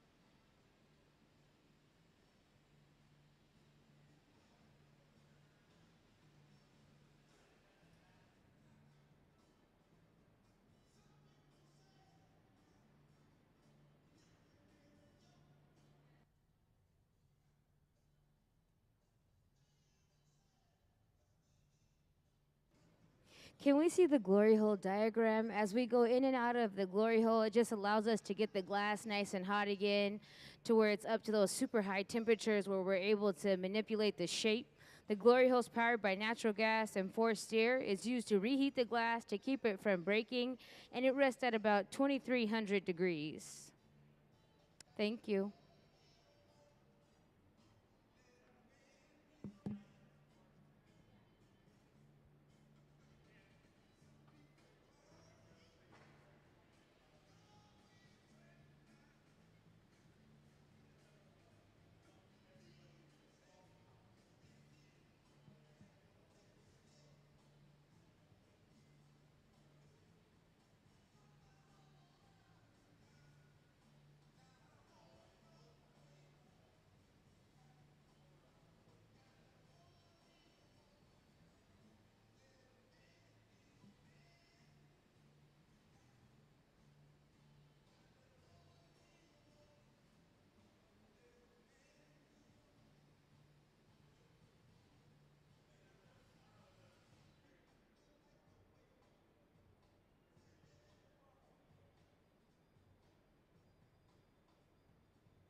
We're making a needle here in the hot shop. We have some needles down here, like a sewing needle. We have a few on display right here. Our visiting artist is Miss Cheryl Derricotte.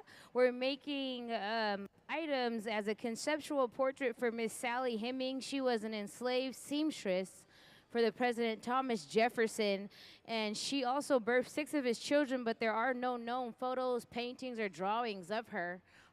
So Miss Cheryl Derricotte is here to represent all her legacy and all of the different objects that she would be remembered by.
So we added a connection point to the end of that needle, and then we slowly detached it from the initial pipe. So now we'll be able to start to pull it out, just like how we created a point at the end of those.